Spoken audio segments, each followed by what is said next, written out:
I'm back. I was having trouble in my computer এবং internet.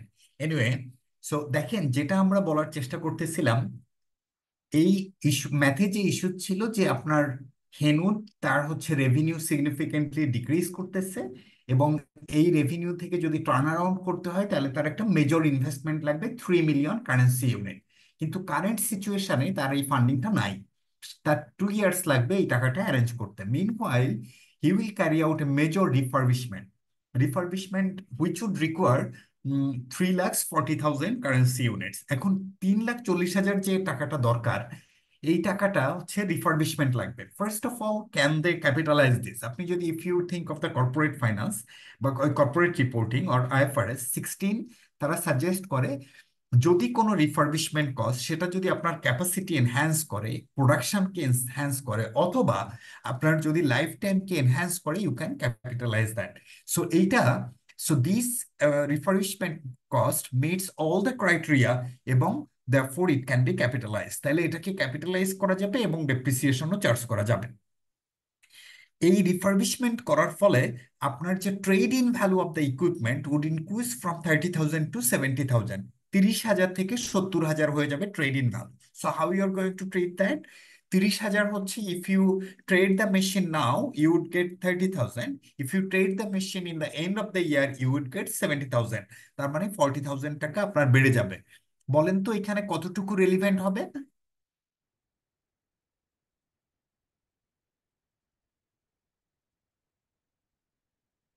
40,000 টাকা will be relevant. 40,000 টাকা আমাদেরকে যোগ করতে হবে। হেনুড has commission market research which is summarise below. এখানে দেখেন ইয়ার 1 এবং ইয়ার 2 এর আপনার দেওয়া আছে, ক্যাশ ফ্লো দেওয়া আছে। ইয়ার 1-এ 150,000, 40, 60। ইয়ার 2 এর আপনি দেখেন এরকম দেওয়া আছে।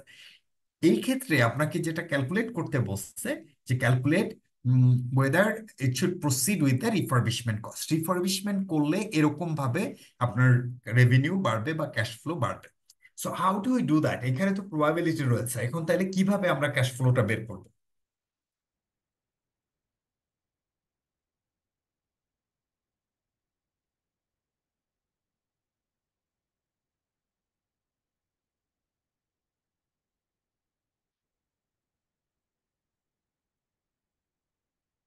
ওকে, এক্সেল ওপেন করি।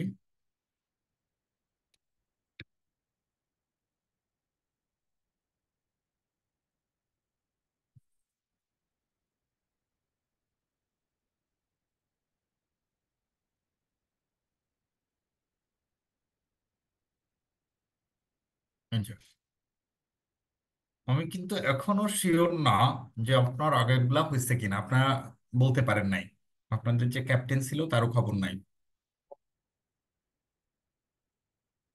আচ্ছা, যদি আমরা ইয়ার 1 এর কথা বলেন, দেখেন 150,000 আর কত ছিল? 220,000। এটা ছিল 40%, এটা ছিল 60%।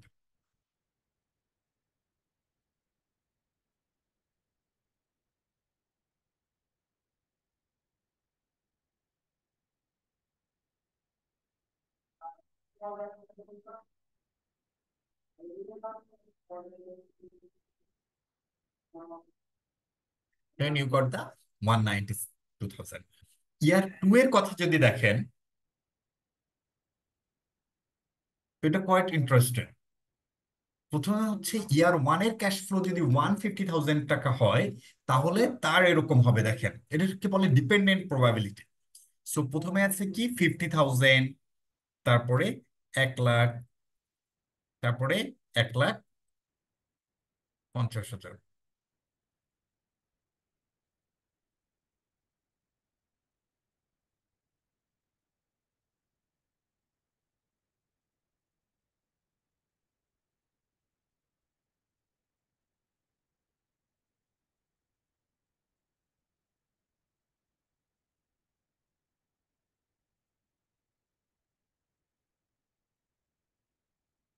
ওকে, ইয়ার 2 তে দেখেন about 50,000, 200,000, দেন 300,000। এখানে কি রয়েছে? এখানে রয়েছে 20%, তারপরে 20%, তারপরে 60%।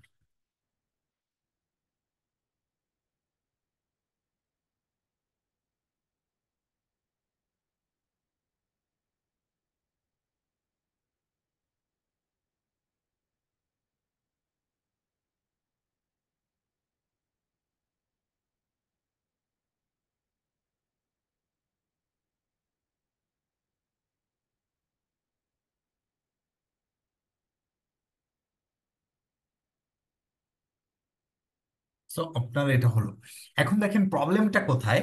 প্রবাবিলিটি কিন্তু আপনার আইদার 1 হবে অথবা 100% হবে।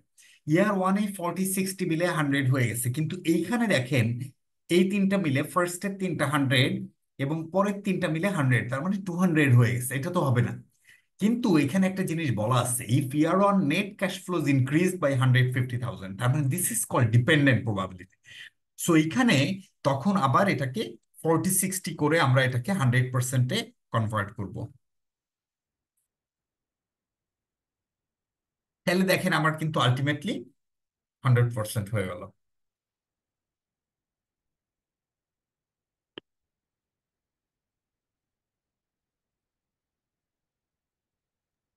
Done? এটা 40%, এটা 50% হবে না? 40 তো। কোনটা আহ, এস- কোনটা এখানে 50 হবে? 50, এই যে 50% যদি 75, এখানে 50% দিলে 40 হবে কেন? 50 হবে না মিলান এর জন্য, 100 করার জন্য? 40 এটাই দিলে তাই, তো হ্যাঁ। 60 হয়। ও আচ্ছা, ওইটা মিল করার জন্য, ঠিক আছে। হ্যাঁ, কারণ এই যে এই 40 আর এই 60, মানে এটার উপর এটা ডিপেন্ডেন্ট। এই যে দেখেন, if year one cash flow increase by 150, if net cash flows increase by 220,000, মানে এইটার উপর তো এটা ডিপেন্ডেন্ট। এই কারণে ফাইনালি এটাকে 40 60-তে কনভার্ট করে নিতে হবে। ঠিক আছে? তাহলে এইভাবে দেখেন, you can calculate the cash flows. এই যে ক্যাশ ফ্লো হবে এটাকে বলবে এক্সপেক্টেড ক্যাশ ফ্লো। এই এক্সপেক্টেড ক্যাশ ফ্লোকে যখন আমরা প্রেজেন্ট ভ্যালুতে কনভার্ট করব, সেটাকে বলা হবে এক্সপেক্টেড নেট প্রেজেন্ট ভ্যালু। তাইলে এই ম্যাথটাকে যদি আমরা বলি, how do we solve that? আমরা প্রথমে ক্যাশ ফ্লো পেয়ে গেলাম, এই ক্যাশ ফ্লো থেকে ট্যাক্স মাইনাস করব। দেন ইউ হ্যাভ গট 340,000 হচ্ছে আপনার ইনভেস্টমেন্ট। এইটার উপর যে আপনার ইয়া রয়েছে, tax savings, depreciation tax savings, সেটাকে অ্যাড ব্যাক করবেন। ট্রেড ইন ভ্যালু যে ইনক্রিজ হচ্ছে 40,000, সেটাকে যোগ করবেন। এই তো, এবার এটাকে ডিসকাউন্টিং ফ্যাক্টর দিয়ে ডিসকাউন্টিং করবেন, you will find the net present value. Fairly easy if you would understand. তাহলে এখানে দেখেন, অ্যাডভাইস হেনুট management whether it should proceed with the proposed refurbishment of the equipment using a discounting rate of 8% per annum. Your advice should be supported by workings and include any reservations that you might have. আপনারা কেউই কি আমার আগের ক্লাসে ছিলেন না? কেউ বলতে পারতেছেন না যে আমরা কতটুকু কমপ্লিট করছি? একজনও নাই।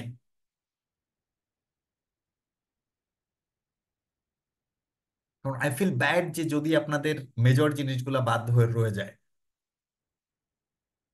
কারণ investment appraisal such a chapter, এখান থেকে আপনার আসবেই কোশ্চেন, একদম শিওর শট। কেউই বলতে পারতেছেন না। নাম্বার 7 যে একটা ডিফিকাল্ট ম্যাথ আছে, এটাও আমরা করি নাই।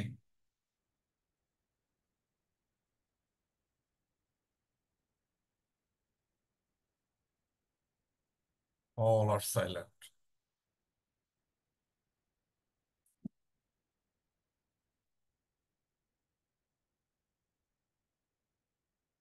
আচ্ছা, আমি ধরে নিচ্ছি যে করছেন, বাট খুবই মুশকিল আপনাদের।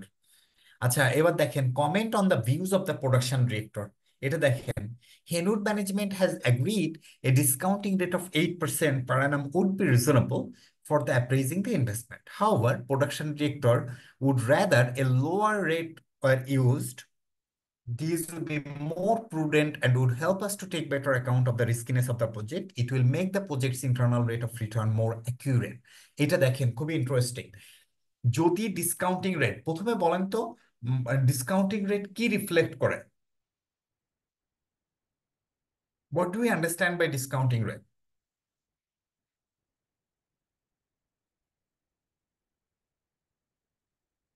ডিসকাউন্টিং রেট অ্যাকচুয়ালি আমার কস্ট অফ দ্য ফান্ড এবং রিস্কিনেস অফ দ্য প্রজেক্ট, এই দুইটাকে মিলিয়ে আমার ডিসকাউন্টিং রেট হয়। সো যদি কোনো প্রজেক্টের রিস্ক অনেক বেশি থাকে তার ডিসকাউন্টিং রেট ন্যাচারালি বেশি হয়, যদি প্রজেক্টের ডিসকাউন্টিং রিস্ক কম থাকে তাহলে তার ডিসকাউন্টিং রেট কম হয়। সো এইখানে এই প্রোডাকশন ডিরেক্টর যে কমেন্টটা করতেছে যে it would be more prudent and would help us to take better account of the riskiness of the product বা project if we lower the discounting rate which is contradictory, it should be other way around. So যদি আমার riskiness of the project enhance হয় বা বেশি থাকে, তাহলে আমার discounting rate should be increased instead of lowering. দুই নাম্বার হচ্ছে বলছে ডিসকাউন্টিং রেট লোয়ার নিলে আপনার প্রজেক্টের ইন্টারনাল রেট অফ রিটার্ন আপনার কি হবে, মোর অ্যাকুরেট হবে। লেট মি শো ইউ যে how does the internal rate of return work.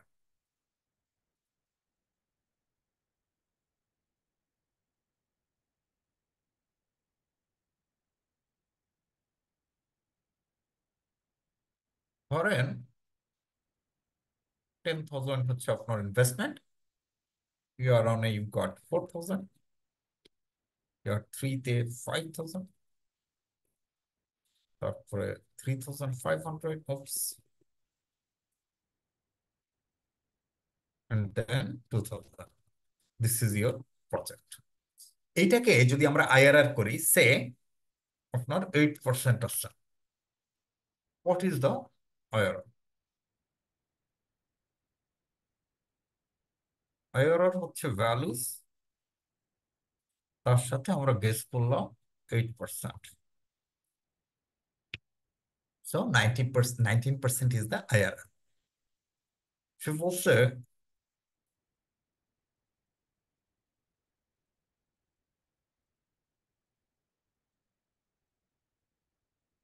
এইবার ধরেন 8% না দিয়ে এটাকে আমি লোয়ার নিলাম, ওর কথা মতন 5% করলাম।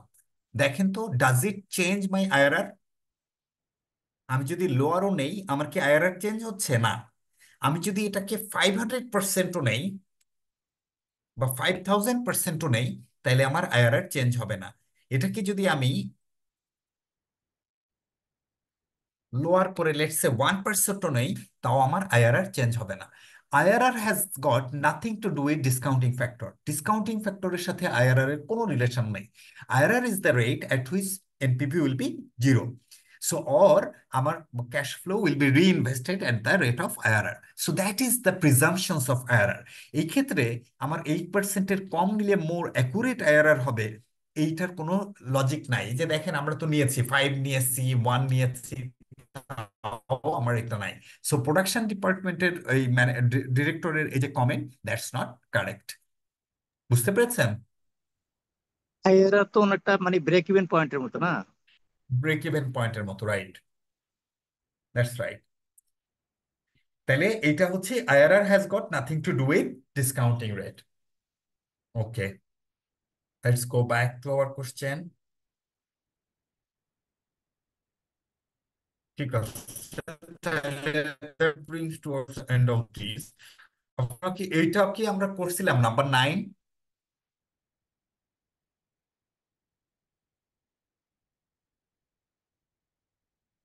Yes or no?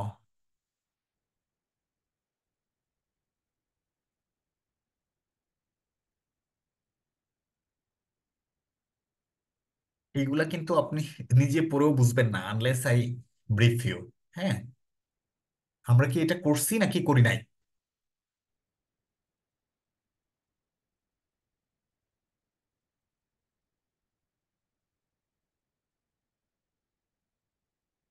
কেউ বলতে পারে না।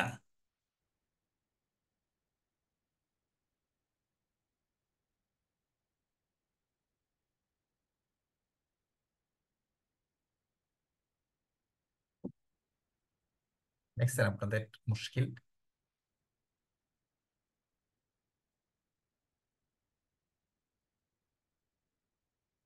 হ্যাঁ, একজন বলতেছে স্যার মিস করছি রমজানের ক্লাসগুলা, গেলে এখন আমি কেমনেই করব।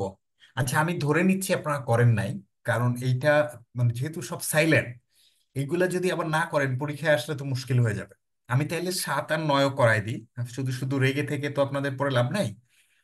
এটা আমি করাই দিই, আর কি করব। আচ্ছা, নাম্বার 9, এগেইন এটা হচ্ছে আপনার প্রবাবিলিটি বেস। দেখেন, number 9 is very interesting case. আগে প্রথমে কেসটা পড়েন। এখানে বলছে Roberto limited has 6 million investment finance available. 4 possible projects have been identified. Each involves an immediate outflow of cash and is seen having 2 possible outcomes as regard to the net present value.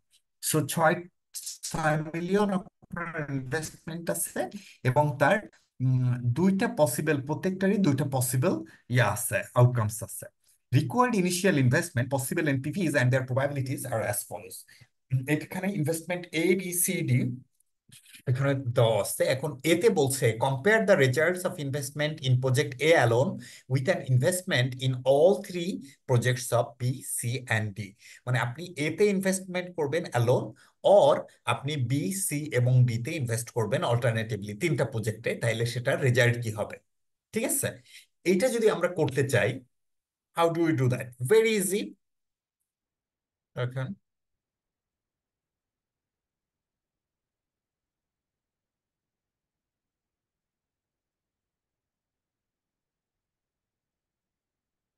Project এ, এতে হচ্ছে দেখেন আমার outcome কি, 6 million. একটু খেয়াল করেন, আমার টাকা আছে কত, 6 মিলিয়ন। সো ইস্যু হলো, either I can invest entirely in project A, or we can invest B C and D, তিনটা প্রজেক্টে আলাদা আলাদা ভাবে ইনভেস্ট করলাম। সো এখন দেখেন এতে হচ্ছে 3 মিলিয়ন পজিটিভ, আর নেগেটিভ কত আছে, 1.5 মিলিয়ন। তাইলে আমরা যদি,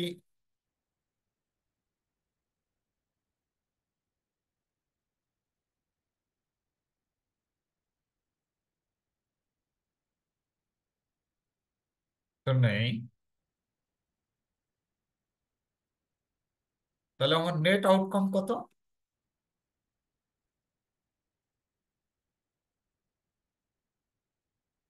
খেয়াল করেন, 0.75। তাহলে এতে ইনভেস্ট করলাম, 3 মিলিয়ন পজিটিভ হতে পারে, 1.5 মিলিয়ন নেগেটিভ হতে পারে, তাহলে 0.75। এইবার যদি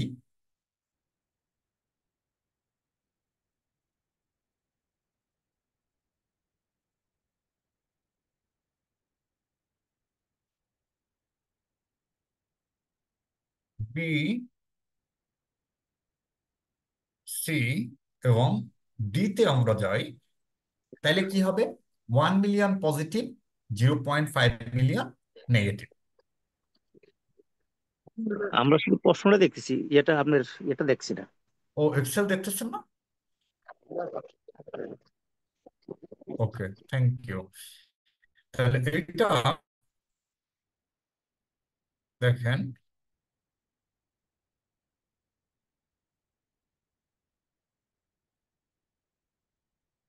ঠিক আছে। তাহলে বিতে আমার 1 পজিটিভ, 0.5 নেগেটিভ এবং প্রবাবিলিটি 50-50 আমরা নিলাম। সিতেও সিমিলার।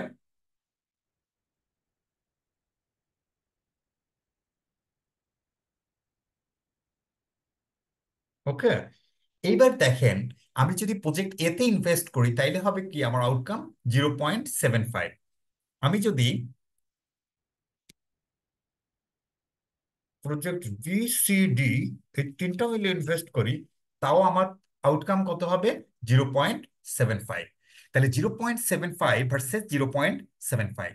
এখন যদি আমি আপনাকে বলি, আপনি you decide whether you are going to invest in project A or B C D, what will be your decision? দুইটাই তো সেম।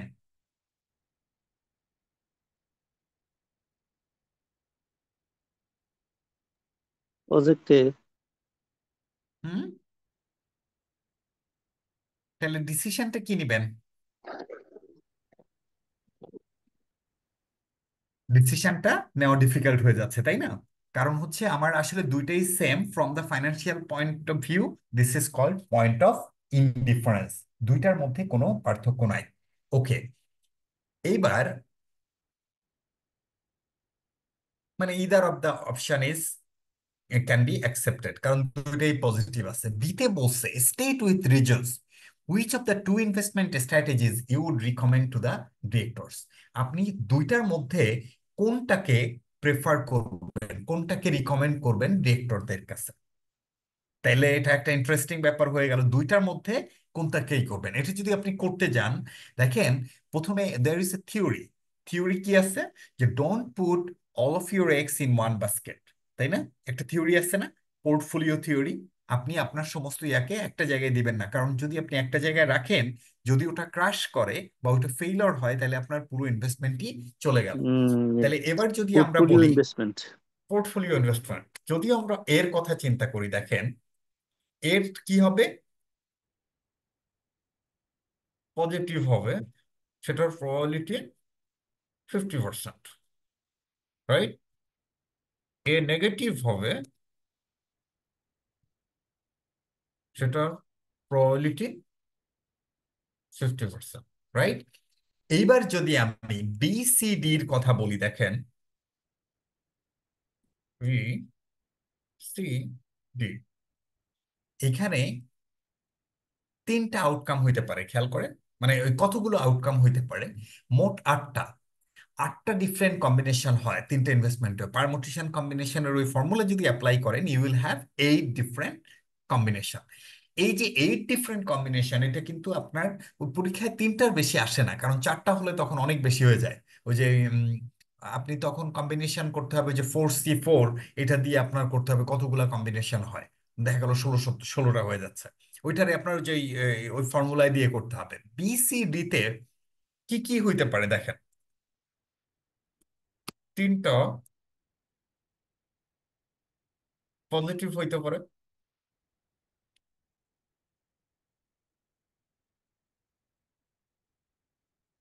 তিনটা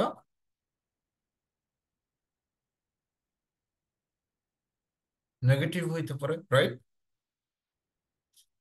তারপরে এদিক থেকে যদি বলি, দুইটা পজিটিভ একটা নেগেটিভ হইতে পারে, খেয়াল করেন। আর কি হইতে পারে? একটা পজিটিভ, দুইটা নেগেটিভ হইতে পারে। ওকে। আবার এরকম হইতে পারে, এদিক থেকে দুইটা নেগেটিভ, একটা পজিটিভ, রাইট? আবার এরকম হইতে পারে, একটা নেগেটিভ, দুইটা পজিটিভ, পরে এরকম হইতে পারে, একটা পজিটিভ, নেগেটিভ, এটা।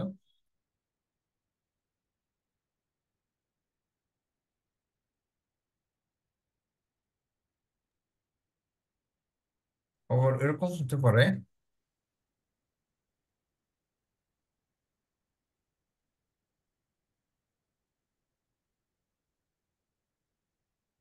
আপনার কাউন্ট এই। বিসিডি এগ্রিগেট রেজাল্ট পজিটিভ হতে পারে, যেহেতু রাইট। Portfolio investment. হ্যাঁ, তাহলে খেয়াল করছেন, মানে আমি যদি বি সি ডি দেখি, আমরা এটার কম্বিনেশনটা কি হচ্ছে? প্রথমে তিনটা পজিটিভ হইতে পারে, বিও পজিটিভ, সিও পজিটিভ, ডিও পজিটিভ। আবার B negative, C negative, D negative, এটাও হইতে পারে। B C positive, D negative, B only positive, আর সি আর D negative, B C negative, D positive. ঠিক আছে, B positive, C D negative, B আর ডি পজিটিভ, সি নেগেটিভ। এরকম ভাবে আপনার ডিফারেন্ট ডিফারেন্ট কম্বিনেশন হইতে পারে। That is the combination you can have. খেয়াল করছেন? এখন যদি আমি এই কম্বিনেশন গুলাকে ভাগ করি, খেয়াল করেন কতগুলা ডিফারেন্ট কম্বিনেশন আছে। এটা একটা কম্বিনেশন, রাইট? তিনটা পজিটিভ, তিনটা নেগেটিভ, আরেকটা কম্বিনেশন। খেয়াল করছেন? দুইটা পজিটিভ, একটা নেগেটিভ, এইটা একটা কম্বিনেশন। দুইটা পজিটিভ, একটা নেগেটিভ, এ একটা। দুইটা পজিটিভ, একটা নেগেটিভ, এ একটা। খেয়াল করছেন? ওকে। দুইটা নেগেটিভ, একটা পজিটিভ, এটা আর একটা কম্বিনেশন। ওকে। তাইলে আমাদের মোট এইখানে চারটা ডিফারেন্ট ইয়া আছে, আউটকাম আছে। খেয়াল করছেন? তিনটা পজিটিভ হইতে পারে, তিনটাই নেগেটিভ হইতে পারে, দুইটা পজিটিভ, একটা নেগেটিভ হইতে পারে, দুইটা নেগেটিভ, একটা পজিটিভ হইতে পারে।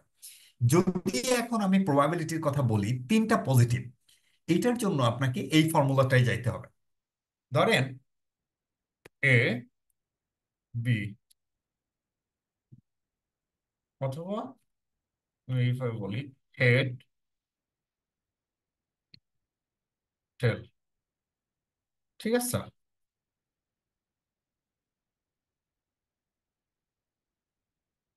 একটা পয়েন্টে টস করব, ঠিক আছে? C1, এই কয়েনের হেড পড়বে, তার প্রবাবিলিটি কত? 50%, রাইট? টেল পড়বে, তার প্রবাবিলিটি কত? 50%। আর একটা কয়েন নিলাম, এটার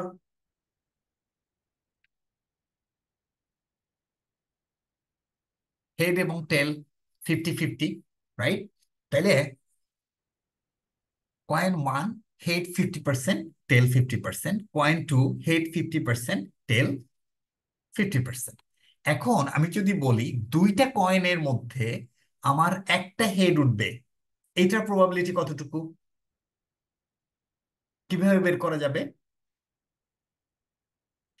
দুই দুইটা মানে কয়েনের মধ্যে একটা হেড উঠবে, এটার প্রবাবিলিটি হচ্ছে দুইটার আলাদা আলাদা প্রবাবিলিটির মাল্টিপ্লিকেশনস, হুইচ ইজ 50% টাইমস 50%, তার মানে 25%। এইটাকে আবার অন্যভাবেও করা যায়, যে আমার যে result I am getting, probability of happening head divided by total number of incidents, কারণ এখানে মোট চারটা ঘটনা ঘটতে পারে, দেয়ারফোর 0.25 বা 25% হবে। অথবা আলাদা আলাদা করে প্রত্যেকটা কয়েনে হেড উঠবে, সেটার প্রবাবিলিটি কত, সেটাকে যদি আমি মাল্টিপ্লাই করি তাহলে পাবো এটা। যদি আর একটা কয়েন নেই, কয়েন সি বা কয়েন থ্রি, সেখানেও এটা হবে। এখন যদি বলি তিনটা কয়েনের মধ্যে একটা হেড হবে, তাইলে সেটার প্রবাবিলিটি কত?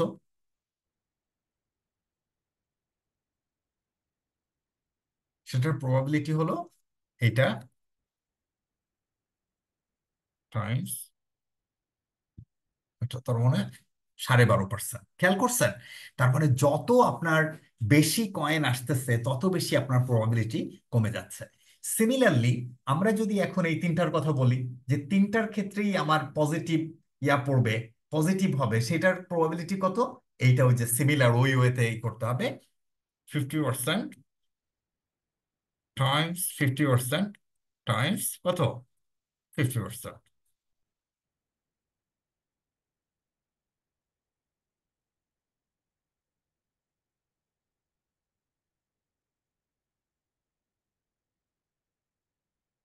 40% হলো। সিমিলারলি তিনটা নেগেটিভ হবে, সেটার প্রবাবিলিটি কত? 40%। ওকে। এখন যদি আমরা পরের দুইটা ঘটনার কথা চিন্তা করি, দেখেন এখানে মোট এক একটার কয়টা করে ইনসিডেন্স আছে? তিনটা না? এই যে পরের দুইটা পজিটিভ একটা নেগেটিভ, তিনটা আছে। তাহলে তিনটা মানে কত? প্রত্যেকটাই যদি 12.5 করে হয়, 12.5, 12.5 অ্যান্ড 12.5, তার মানে 37.5%। মানে দুইটা পজিটিভ একটা নেগেটিভ হবে, তার ইয়া হলো 37.5। আর দুইটা নেগেটিভ একটা পজিটিভ, এটাও তিনটা ঘটনা, সো এটাও হবে 37.5। ওকে, তাহলে এটা হয়ে গেল। এখন যদি আপনাকে ইন্টারপ্রিটেশন করতে বলে, what will be your interpretation? If we invest our entire fund in project A, তিনটা পজিটিভ হবে, সেটার probability 50%। At the same time, sorry তিনটা না, মানে পুরো ইনভেস্টমেন্ট পজিটিভ হবে, তার probability 50%। At the same time পুরো ইনভেস্টমেন্ট নেগেটিভ হবে, তার প্রবাবিলিটিও 50%। দেয়ারফোর এখানে রিস্ক অনেক বেশি। Whereas if you invest in B, C and D, তিনটে পজিটিভ হবে, সেটার probability is very low, which is 12.5। But তিনটা নেগেটিভ হবে, সেই প্রবাবিলিটিও ভেরি লো, হুইচ ইজ 12.5। কেন? কারণ যদি আমার একটা নেগেটিভ হয়, স্টিল দুইটা পজিটিভ হবে, সেটার হোপ হচ্ছে 37.5। আবার দুইটা নেগেটিভ হবে একটা পজিটিভ হবে, সেটার হোপও 30 বা প্রবাবিলিটিও 37.5। So from the risk point of view, it's better to invest in B, C and D, which would diversify the risk instead of investing the entire fund in project A. আপনার এখানে কি? তো derivative তিনটা তিন রকম হইতে, মানে তিনটা তিন রকম জিনিস ক্যারি করতে পারে, ঠিক আছে? হ্যাঁ, তাই তো, সেটারই তো আমরা নিয়ে এই রেজাল্টটাই করলাম, ঠিক আছে না?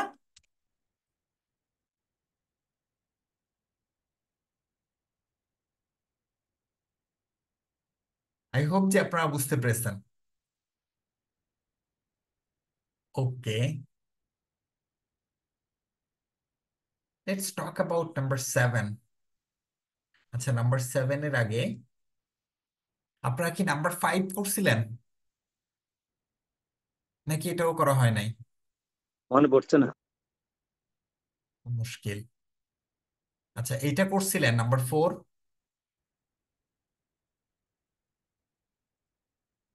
আমরা 3 তো অবশ্যই করার কথা। 3 করছিলাম 3, নাকি এটা শুরুই করি নাই, নাকি আমরা ওই দিন শুধু থিওরি বলছি আর মনে ম্যাথ গুলো হয় পরে করবো সেটা বলছি? এই চ্যাপ্টারটা মনে হয় একটু থিওরিক্যাল একটু আলোচনা করা হয়েছিল মনে হয়, আর মনে হয় ওইভাবে যায় নাই, যাওয়া হয়নি মনে হয়।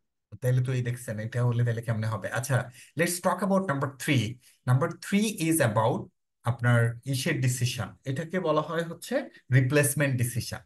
রিপ্লেসমেন্ট ডিসিশনটা হচ্ছে এরকম, তাইলে আমরা একদম ওই যে গোড়ার থেকেই করে যাই, তা না হলে আপনারা মানে পারবেন না শেষে। আচ্ছা, let's talk about replacement. Replacement জিনিসটা কি?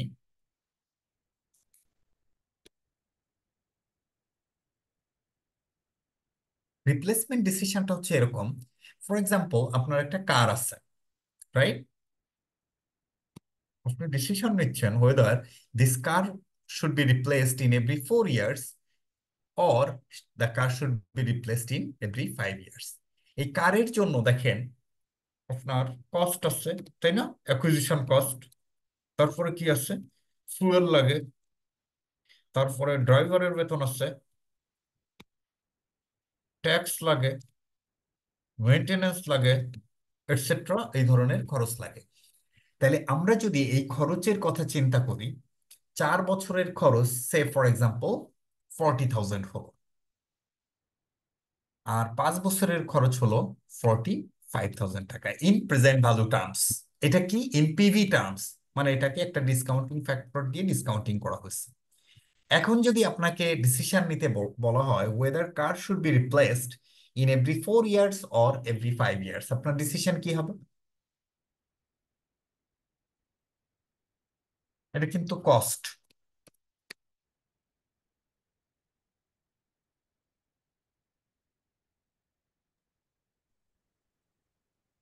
What will discount be rate your কত? ডিসিশন? ডিসকাউন্টিং রেট কত সেটা তো দরকার নাই, let's say 8, 10, whatever it is, মানে একটা ডিসকাউন্টিং রেট দিয়ে ডিসকাউন্টিং করে আমরা প্রেজেন্ট ভ্যালু টার্ম, এটা প্রেজেন্ট ভ্যালুই ডিসকাউন্টিং করে ধরেন এটা হচ্ছে। এখন আপনাকে যদি বলা হয় weather this car should be replaced in every 4 years or every 5 years, কি হবে আপনার ডিসিশন?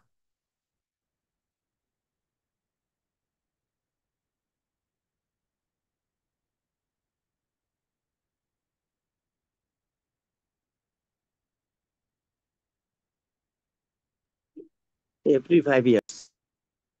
এভরি 5 ইয়ার্স কেন? ওটা বেশি, বেশি, হ্যাঁ। কিন্তু এটা তো কস্ট। কস্ট কস্ট কি বেশি, বেশি হওয়া ভালো? বেশি যায় বিদেয় তো আমাকে রিপ্লেস করতে হবে, নাহলে কস্ট, খরচ থেকে তো মানে বাঁচার জন্যই তো এটা এই ফর্মুলা যাওয়া দরকার। তো এটা কি হইলো ডিসিশন? যদি আপনি অ্যাবসলিউট ফিগারের ভিত্তিতে বলেন তাহলে তো আসলে খরচ যেটা কম সেটা করা উচিত, তাই না? মানে 40,000 তো আপনার কম না? এটা তো এনপিভি না। এনপিভি মানে হচ্ছে আপনার ক্যাশ ফ্লো, ক্যাশ ইনফ্লো, যেটা নেট ক্যাশ ইনফ্লো, না, না, সেটার আমরা কি প্রেজেন্ট কার ভ্যালু। রিপ্লেস করতে চাচ্ছি না, মানে হ্যাঁ, বা ডিসপোজাল করবো কার, যদি আমি সেটা ডিসপোজাল না, সেটাকে সিদ্ধান্ত। Replace replace. রিপ্লেস, আচ্ছা। হুম, মানে যেটাই হোক, এটা তো কস্টের পয়েন্ট অফ ভিউ থেকে। রিপ্লেসমেন্ট ডিসিশন কি, কস্ট অফ পয়েন্ট, যে আমি যদি এটা 4 বছরে রিপ্লেস করি তাহলে আমার 4 বছরের খরচ হচ্ছে 40,000 প্রেজেন্ট ভ্যালু টার্মে, 5 বছর করলে 45,000। তাহলে কোনটা ভালো? পিপল টেন টু সে চার ও বছর ভালো, কারণ হ্যাঁ, এটা ভালো, 4 বছরটা ভালো। কারণ কস্ট কম, তাই না? কিন্তু এই ক্ষেত্রে প্রবলেম আছে। প্রবলেম হচ্ছে আপনি এই যে কম্পারিজনটা অ্যাপেল টু অ্যাপেল হচ্ছে না। হচ্ছে কারণ আমি তো 4 বছর ভার্সেস 5 বছর করতেছি। সো এই দুইটার কম্পারিজন তো ঠিক না। দুইটার কম্পারিজন ঠিক ঠিক না। তাইলে এই ক্ষেত্রে যেটা করতে হয়, যখন রিপ্লেসমেন্ট ডিসিশন থাকবে, খেয়াল করেন যে যখন রিপ্লেসমেন্ট ডিসিশন থাকবে তখন ইকুইভ্যালেন্ট অ্যানুয়াল কস্ট করতে হবে। তখন কি করতে হবে? ইকুইভ্যালেন্ট অ্যানুয়াল কস্ট, ইএসি বলে। ইকুইভ্যালেন্ট অ্যানুয়াল কস্ট করে ডিসিশন নিতে হবে। ফর এক্সাম্পল, আপনার ডিসকাউন্টিং রেট হচ্ছে 10%, তাইলে এটার অ্যানুইটি ফ্যাক্টর কত? 1 - 1.1 to the power 4 divided by 0.1।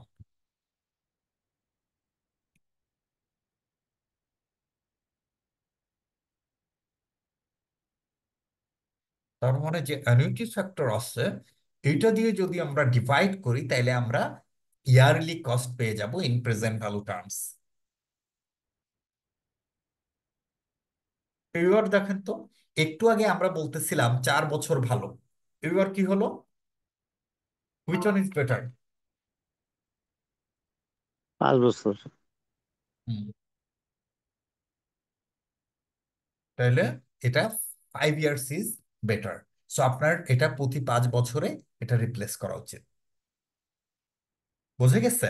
তাহলে সবসময় খেয়াল রাখবেন, যখন ইকুইভ্যালেন্ট মানে এটা রিপ্লেসমেন্টের ডিসিশন আসবে এবং এটা যদি আপনার রিলেটেড টু কস্ট হয়, তাইলে অবশ্যই টোটাল কস্টের ভিত্তিতে ডিসিশন নিলে সেটা ঠিক হবে না। কারণ 4 আর 5 বছরের টোটাল কস্ট, অবশ্যই এটা যাও জানে এটার জন্য চার্টার্ড অ্যাকাউন্টেন্টের দরকার নাই। কারণ আমি গাড়ি যদি 4 বছর চালাই আমার খরচ কম হবে, গাড়ি যদি 5 বছর চালাই আমার খরচ ন্যাচারালি বেশি হবে। সো এটাকে কোনো চার্টার্ড অ্যাকাউন্টেন্ট বা সিএ পড়তেছে এরকম কাউকে দরকার হবে না, সে এসে এই ডিসিশন আপনাকে দিবে। So all you need to do, আপনাকে এটাকে ইকুইভ্যালেন্ট অ্যানুয়াল কস্ট করে দেন ডিসিশনটা দিতে হবে। এইটা করলে that makes much more rational. এটার জন্যই বেসিক্যালি আপনার সিএ দরকার হবে। ক্লিয়ার? তাহলে আপনাকে এইভাবে ডিসিশনটা নিতে হবে। অলরাইট, এইবার আমরা ওই ম্যাথটায় চলে যাই নাম্বার 3-তে। দেখেন, Profitis has a continuing need for a machine. এটা একটা মেশিনের দরকার, এবং use the company after 4 years. আপনার এই মেশিন 4 বছরের পরে আর ক্যাপাবল না, এবং 4 বছরে এভরি 4 ইয়ার্সে রিপ্লেস করা হয়। প্রোডাকশন ম্যানেজার চিন্তা করতেছে 4 ইয়ার্সে এডিশনাল মেইনটেনেন্স দরকার হয়। Question has therefore comes in to whether replace it in every 3 years instead of usual 4 years। প্রতি 3 বছর এটা রিপ্লেস করা ভালো হবে, নাকি প্রতি 4 বছরে এটা রিপ্লেসমেন্ট করা ভালো হবে, সেই কোশ্চেন চলে এসেছে। Machine cost 80,000 to buy new.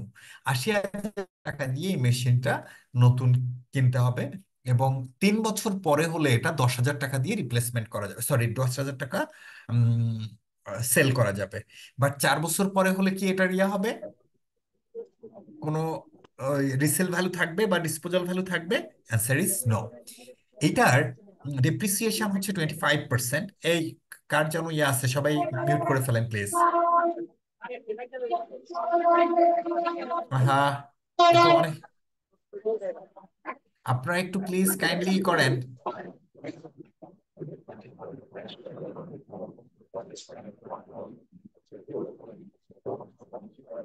এই আশরাফ, আশরাফ আপনি একটু ই করেন তো, মিউট করেন। হ্যাঁ, আচ্ছা, এইবার কি বলেছে, 25% হারে আমরা এটাকে ইয়া করব, রিডিউসিং ব্যালেন্স মেথডে অ্যাপ্লাই করব। এই যে এখনো নয়েজ আসতেছে।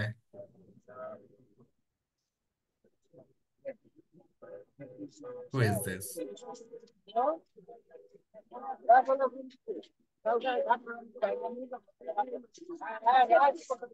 কে বলেন তো আনমিউট আছে, আমি তাহলে মিউট করে দিই।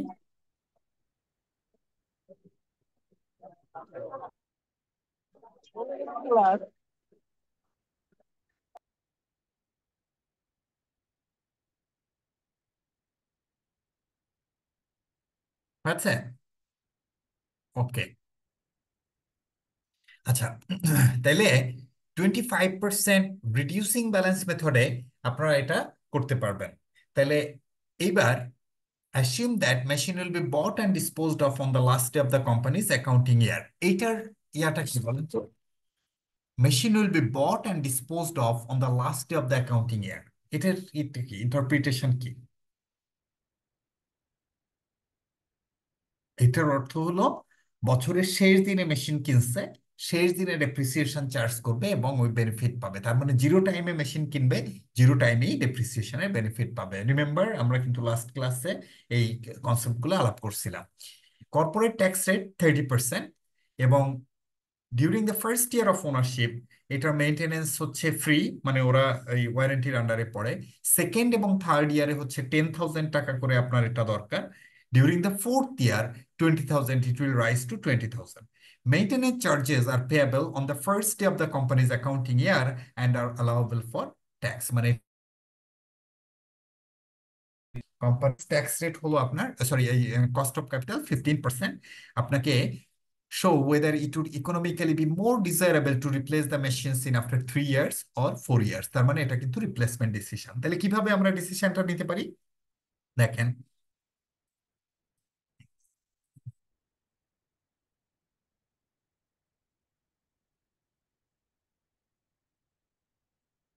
একটা করতে গেলে প্রথমে আমরা যদি ইফ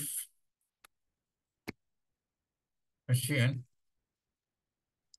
ইজ, আবার আবার কোশ্চেন দেখছি আমরা এটা এটা হ্যাঁ আমি ওই যে ইসে নিয়ে যাচ্ছি, yes thank you, machine is replaced in every 3 years.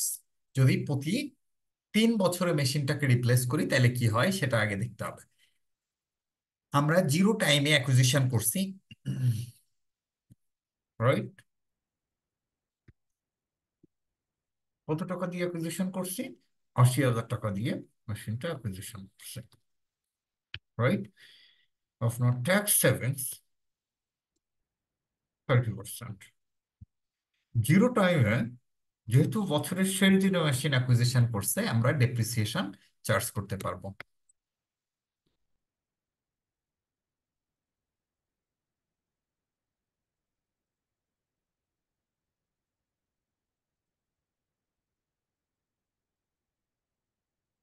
তাহলে এইটার উপর আমাদের ইয়া কত, ইন্টু 30%, 6,000 টাকা হইল।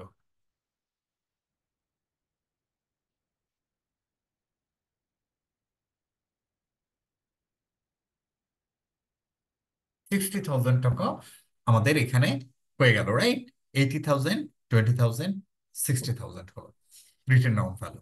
ইয়ার ওয়ানে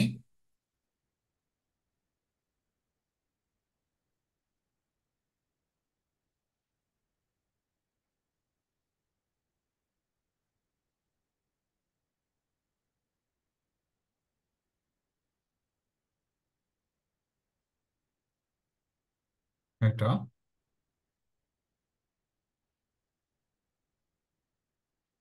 ইয়ার টুতে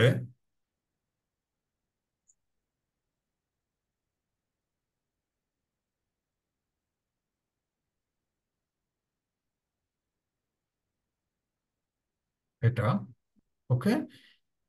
ইয়ার থ্রিতে গিয়ে সে মেশিনটাকে সেল করবে, তাই না? ডিসপোজাল করবে, পরে 10,000 টাকা পাবে। তাহলে এইখানে আমার লস কত?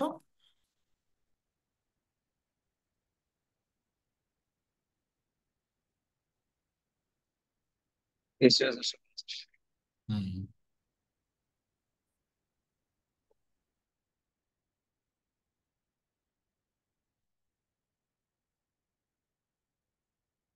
সো এইটা হলো আপনার ট্যাক্স সেভিংস। এই লসের উপরও ট্যাক্স সেভিংসটা হয়ে গেল। এবার যদি আমরা ওভারঅল এটাকে ই করি, দেখেন, প্রেজেন্ট ভ্যালুতে কনভার্ট করি, 1, 2, 3, তাই তো?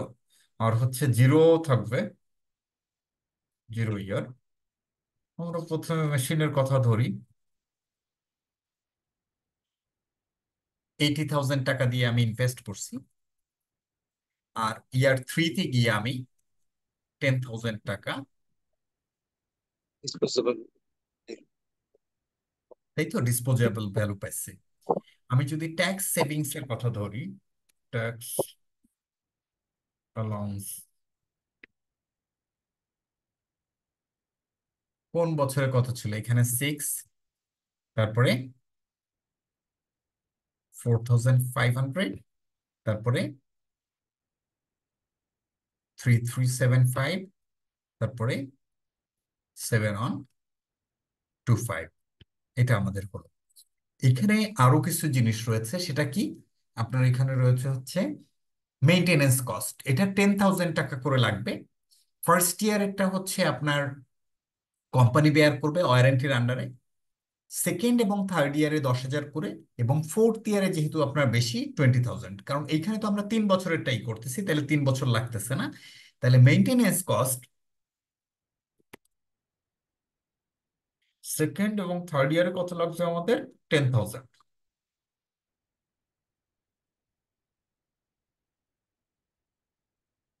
কিন্তু এখানে একটা কথা বলা আছে, maintenance cost are payable on the first day of the company's accounting year and are allowable for tax, মানে এটা বছরের শুরুতে দিতে হবে। তার মানে সেকেন্ড ইয়ারেরটা আমরা কখন দিয়েছি? সেকেন্ড ইয়ারের শুরুতে। বাট ক্যাশ ফ্লোর একটা assumptions, all cash flow occurred in the end of the ইয়ার, তার মানে এটা কিন্তু হচ্ছে না। সো আমাদেরকে এটা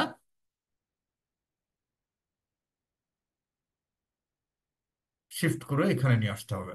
তার মানে এই 10,000 এখানে নিয়ে আসতে হবে। অলরাইট, তাহলে দেখেন, মেইনটেনেন্স 10,000 এখানে নিয়ে আসলাম।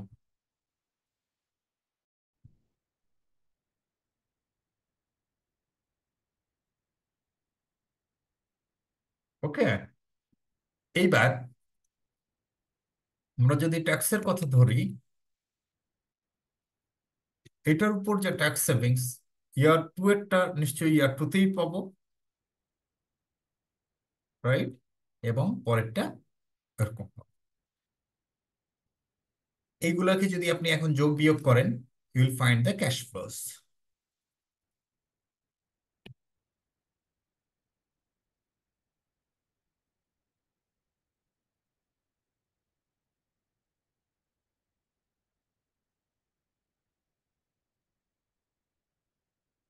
ওকে, এখন যদি আমরা বলি ডিসকাউন্টিং ফ্যাক্টর কত, 15% ছিল মেবি, তাই না? How much was the discounting factor? 15%, 15%, ঠিক আছে। 15%।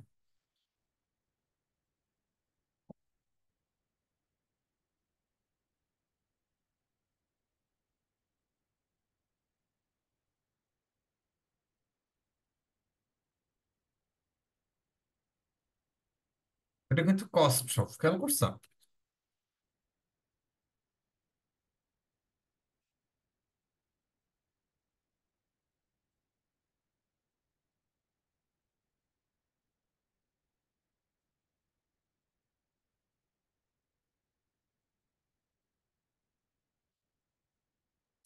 ৳68,291 হচ্ছে আমরা যদি প্রতি 3 বছরে রিপ্লেস করি।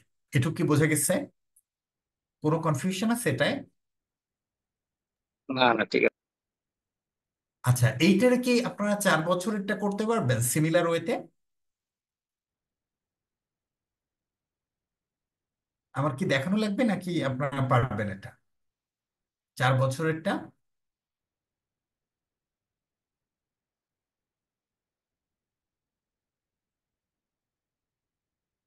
এখন আর কথা বলে না।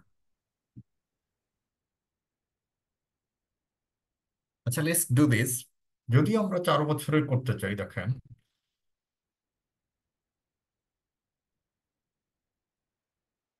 সিমিলারলি ক্যালকুলেশনটা আগে করতে হবে। Machine is replaced in every 4 years. 4 বছর হলে যেটা হবে, ফোর্থ ইয়ারে গিয়ে আর ওই মেশিনের কি হবে না, ডিসপোজাল ভ্যালু থাকবে না।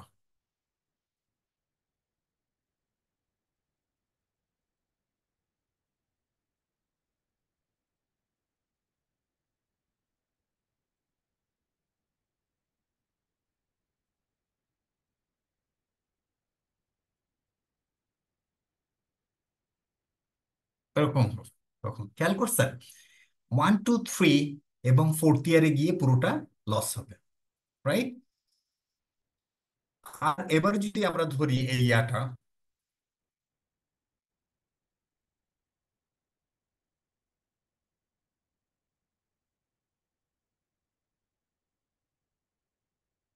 এখানে ইয়ার 4 যোগ হয়ে যাবে, তাহলে 80,000 টাকা করে নিলাম। নিয়ে আমার কিন্তু এখন আর এটা হবে না, এখানে কিন্তু আর কোনো কিছু নাই। অ্যালাউন্স 4533। তারপরে এটা হবে না, এটা হলো 2531 হবে। এবং দেন ইয়ার ফোরে কত হবে? 75। এটা এখানে যদি আমি মেনটেনেন্স কস্টের কথা ধরি, ওই যে ফোর্থ ইয়ারে গিয়ে তার মানে এটা 20,000 হবে, রাইট? এবং এইখানে 6,000 টাকা হবে ওইটার উপর ট্যাক্স সেভিংস।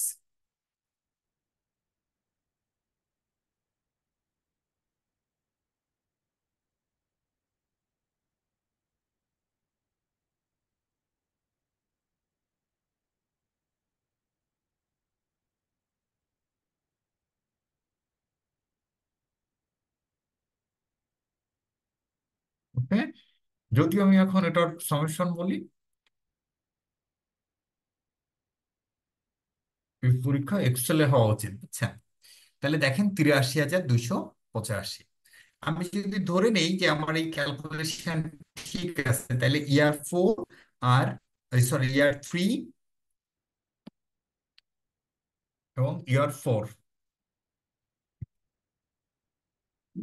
আমাদের প্রেজেন্ট ভ্যালু অফ কস্ট ইয়ার থ্রির কত ছিল?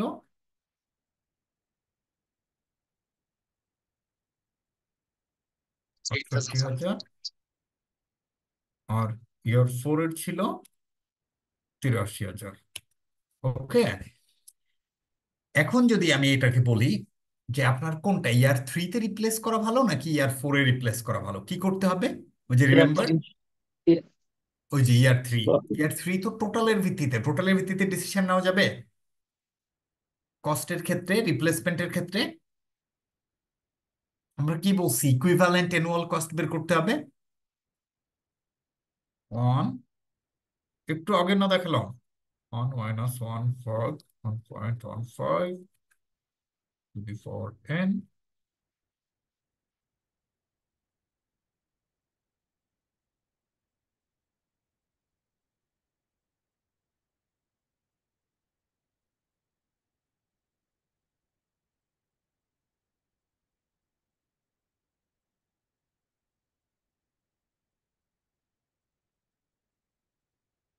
আমাদের কি ইয়ারলি কস্ট ক্যালকুলেট করে অলওয়েজ 3 বছর ভার্সেস 4 বছর, এটা কখনো ক্যালকুলেশন হয়?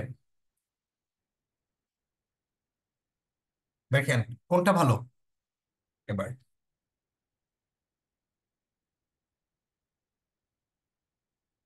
বলুন তো, which one is better, year three or year four? Year four. Year four always. কারণ 3 বছর ভার্সেস 4 বছর, একটু আগে না আপনারে শিখালাম যে 3 বছর আমি একটা গাড়ি চালাই আর 4 বছর, ডেফিনেটলি আমার 4 বছরের খরচ বেশি হবে। এটার জন্য আপনার ওই ইয়া হওয়ার দরকার নাই। সো এত ক্যালকুলেশন করে আমরা যদি ওই ডিসিশন দেই তাহলে তো হলো না। অলওয়েজ ইকুইভ্যালেন্ট অ্যানুয়াল কস্ট এইভাবে আপনার করতে হবে। তাইলে when do we apply this formula? আমরা কিন্তু শুধু এতদিন ধরে জানি যে আপনি ধরেন নলেজ লেভেল এতদিন ধরে যে আপনার ইউনিভার্সিটিতে কি শিখে আসছেন, যে আমার এনপিভি যেটা বেশি সেটা বেশি, কিন্তু এনপিভি ছাড়াও অন্য অনেক ডিসিশন প্রেজেন্ট ভ্যালুর ভিত্তিতে নেওয়া হয়।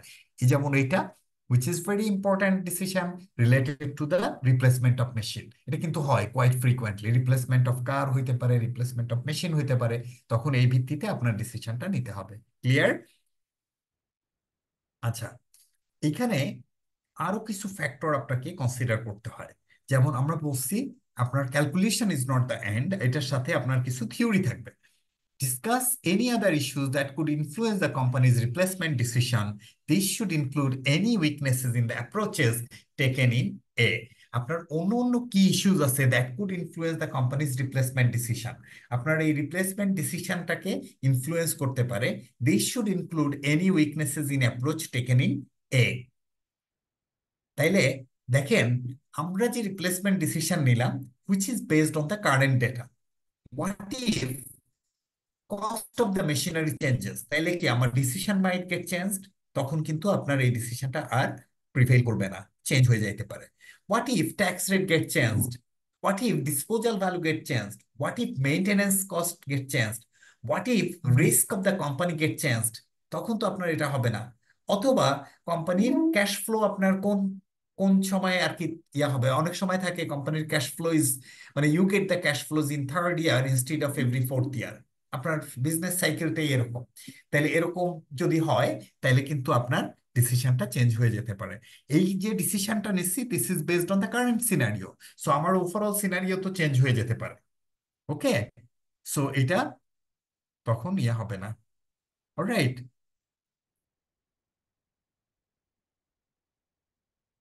আপনারা কি বুঝতে পেরেছেন আমার ইস্যুসটা, যে আপনার কোন কোন ইস্যুস গুলা মাইট ইনফ্লুয়েন্স কোম্পানিজ রিপ্লেসমেন্ট ডিসিশন? ওকে, এবার অপশন নাম্বার 4। নাম্বার 4 সিমিলার একটা ম্যাথ। এইখানে ম্যাথটা হচ্ছে এনপিভির ভিত্তিতে ডিসিশন নিতে হবে। এভরি, মানে এটা কি 2009 সালে শেষ করব প্রজেক্টটা, নাকি 2010 সালে শেষ করব? Very interesting. একটু আগেরটা কি ছিল? রিলেটেড টু রিপ্লেসমেন্ট, যে আমি 3 বছরের শেষ করব নাকি 4 বছরের শেষ করব। আর এখন যেটা আছে সেটা হচ্ছে আপনার এনপিভির ভিত্তিতে, যে আমি 2009 এটাকে ক্লোজ করব নাকি 10-এ ক্লোজ করব। এই ক্ষেত্রে বলেন তো, যখন এনপিভির ভিত্তিতে হবে তখন কিভাবে ডিসিশনটা নিব?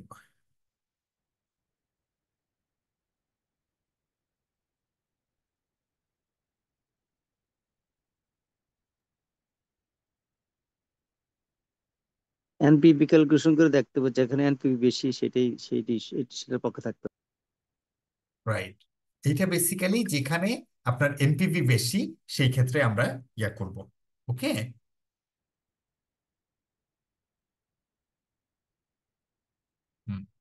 এইবার তাইলে একটা কাজ করেন তো, আপনারা একটু এই পুরো কোশ্চেনটা পড়েন তো। পড়ার পরে তারপরে উইল বি ডিসকাসিং। পড়া শেষ হলে আমাকে বলবেন।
আচ্ছা, তাহলে দেখেন, যদি আপনারা ভালো করে পড়ে থাকেন, এই কোম্পানির ইয়ার এন্ড কবে? 31 মার্চ।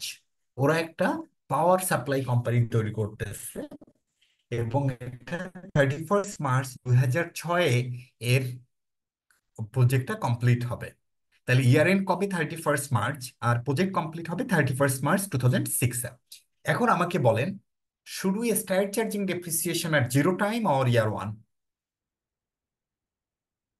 কখন আমার করা উচিত according to the concept? 31st March, কিন্তু কোন সন হুম। এটা তো বলে নাই। এন্ড না অফ দা এটা 31st। এই যে পরে এখানে বলছে কমপ্লিট হয়েছে 31 মার্চ 2006, এটাই তো বলে দিল আপনাকে ইয়ার।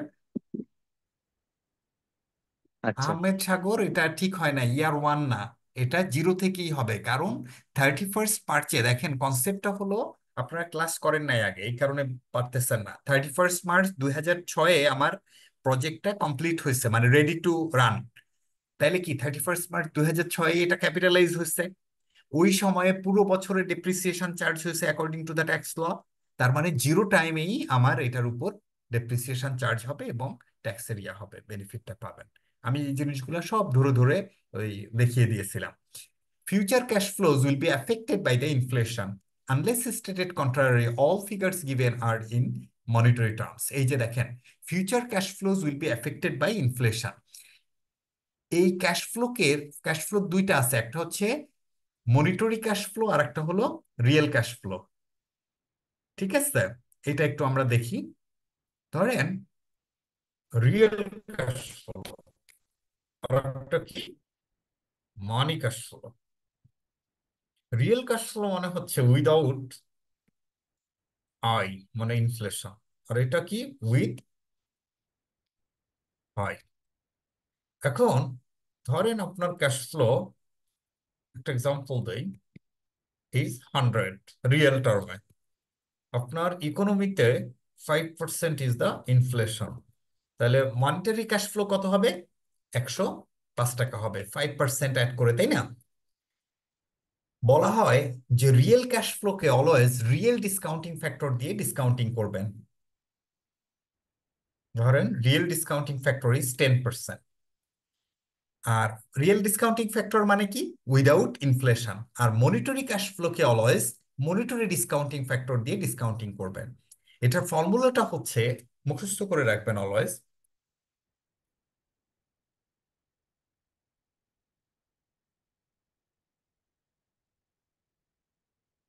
1 + m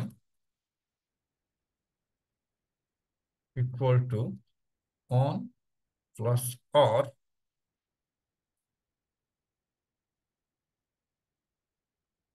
ইন্টু 1 + i। খেয়াল করছেন? 1 + n = 1 + r × 1 + i। তাহলে এই ক্ষেত্রে এম মানে দেখেন, এম মানে কি? মনিটরি। মনিটরিটা হলো আর এর সাথে, রিয়েল এর সাথে যখন আমি ইনফ্লেশনটাকে অ্যাডজাস্ট করলাম তখন আমি পেয়ে গেলাম। তাহলে এবার দেখেন, তাহলে আমার কি হবে? আমার 1 + r কত? আর মনে হচ্ছে 0.1, তাই না? মানে 10% ইন্টু 1 + 0.05 ইনফ্লেশন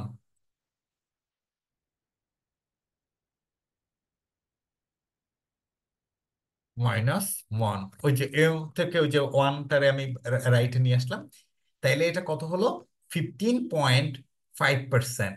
যখন আমি ইয়া করলাম, এটা 15.5% হয়ে গেল। থিওরিটিক্যালি বা এটা সায়েন্টিফিক্যালি প্রুভেন, আমি যদি রিয়েল ক্যাশ ফ্লোকে রিয়েল ডিসকাউন্টিং ফ্যাক্টর দিয়ে ডিসকাউন্টিং করি এবং মনিটরি ক্যাশ ফ্লোকে যদি মনিটরি ডিসকাউন্টিং ফ্যাক্টর দিয়ে ডিসকাউন্টিং করি, এটার প্রেজেন্ট ভ্যালু এক্স্যাক্টলি সেম হবে। আমরা যদি এবার ফ্যাক্টর বের করি, দেখেন মনে করেন এটা ইয়ার অন এর ক্যাশ ফ্লো, তাহলে এটার ফ্যাক্টর কি?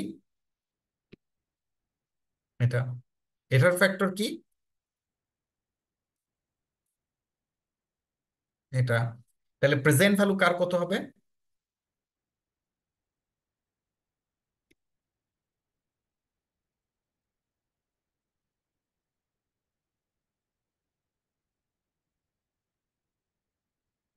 খেয়াল করছেন? দুইটাই এক্স্যাক্টলি সেম ক্যাশ ফ্লো হয়েছে, রাইট? দুইটার মানে প্রেজেন্ট ভ্যালু হয়েছে, ক্যাশ ফ্লো না, দুইটার প্রেজেন্ট ভ্যালু এক্স্যাক্ট সেম হয়েছে। তাইলে হোয়াট ইজ দ্য কি টেকওয়ে ফ্রম দিস ডিসকাশনস? কি টেকওয়ে ইজ, আমাকে অলওয়েজ রিয়েল যে ক্যাশ ফ্লো থাকবে, সেই রিয়েল ক্যাশ ফ্লোকে রিয়েল ডিসকাউন্টিং ফ্যাক্টর অথবা মনিটরি ক্যাশ ফ্লোকে মানি ডিসকাউন্টিং ফ্যাক্টরে কনভার্ট করতে হবে। Any confusion or question? তার মানে মনিটরিং এর ক্ষেত্রে আসছে আপনার ইনফ্লেশন তো কনসিডার করা হয়েছে, আবার রিয়েল যে এটা আছে ডিসকাউন্ট ফ্যাক্টর সেটাও আসছে, হ্যাঁ, আসার পরে ওইটা তো যেটা হলো দুইটা। সেই রেজাল্ট একই হচ্ছে না। হ্যাঁ, কারণ এইখানে তো ডিসকাউন্টিং ফ্যাক্টরি চেঞ্জ হয়ে গেছে, খেয়াল করছেন? একটা হচ্ছে 10%, এখানে কত হয়েছে? 15.5, after giving the impact of inflation, এই ফর্মুলা দিয়ে, বুঝছেন? আশ্চর্যজনক হলেও সত্য যে দুইটা একই রেজাল্ট আসলো। দুইটা একই রেজাল্টই আসবে, because it is scientific. So এই জন্য আপনাদেরকে এই জিনিসগুলো আপনার বইয়ে এইভাবে দেওয়া নাই, এই যে আমি যেভাবে দেখাচ্ছি, এই জিনিসগুলা যতক্ষণ পর্যন্ত কনসেপ্ট ক্লিয়ার না হবে ততক্ষণ পর্যন্ত এইগুলা আসলে আমার আপনার কাছে একটু ডিফিকাল্ট হবে। এখনো একটু ইয়ে রাখতেছে, মানে হুম। যদি ইনফ্লেশন অ্যাডজাস্ট করার পরও হ্যাঁ, একই রেজাল্ট, এনপিভি একই জায়গায় একই রেজাল্ট হ্যাঁ, আসতেছে, এটা তো। আসবে তো, সেটাই তো আমি বললাম যে future cash flows will be affected by inflation. So আপনার এটাই মাথার মধ্যে ঢুকিয়ে নেন। আপনার মনিটরি ক্যাশ ফ্লোকে monetary discounting rate, real cash ফ্লোকে রিয়েল ডিসকাউন্টিং রেট, তাহলে পরীক্ষায় আমরা কোনটা করব? বেটার হলো অলওয়েজ আপনার ক্যাশ ফ্লোটা মনিটরি টার্মে নেওয়া এবং মনিটরি ডিসকাউন্টিং ফ্যাক্টর দিয়ে ডিসকাউন্টিং করা, it's better. Unless stated to the contrary all figures given in money terms. তার মানে এখন আমরা বুঝে ফেললাম যে মানি টার্মস জিনিসটা কি, যে ম্যাক্সিমাম ফিগার কি টার্মে দেওয়া আছে, মানি টার্মসে। Power station would cost 1200 million to build, এটা 1200 মিলিয়ন লাগবে বিল্ড করতে। এখানে রেভিনিউ দেওয়া আছে দেখেন, এই 4 বছরের। জিপি 12 কস্ট ইনকার, রেভিনিউ থেকে কস্ট যদি মাইনাস করেন ইউ উইল গেট প্রফিট, সেখান থেকে আপনি ট্যাক্স মাইনাস করবেন। Fixed cost reallocated, note 1।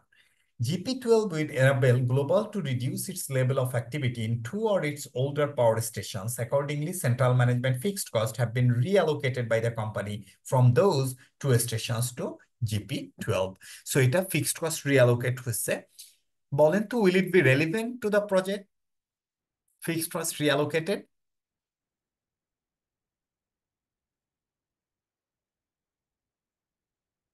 এটা কি রেলিভেন্ট হবে?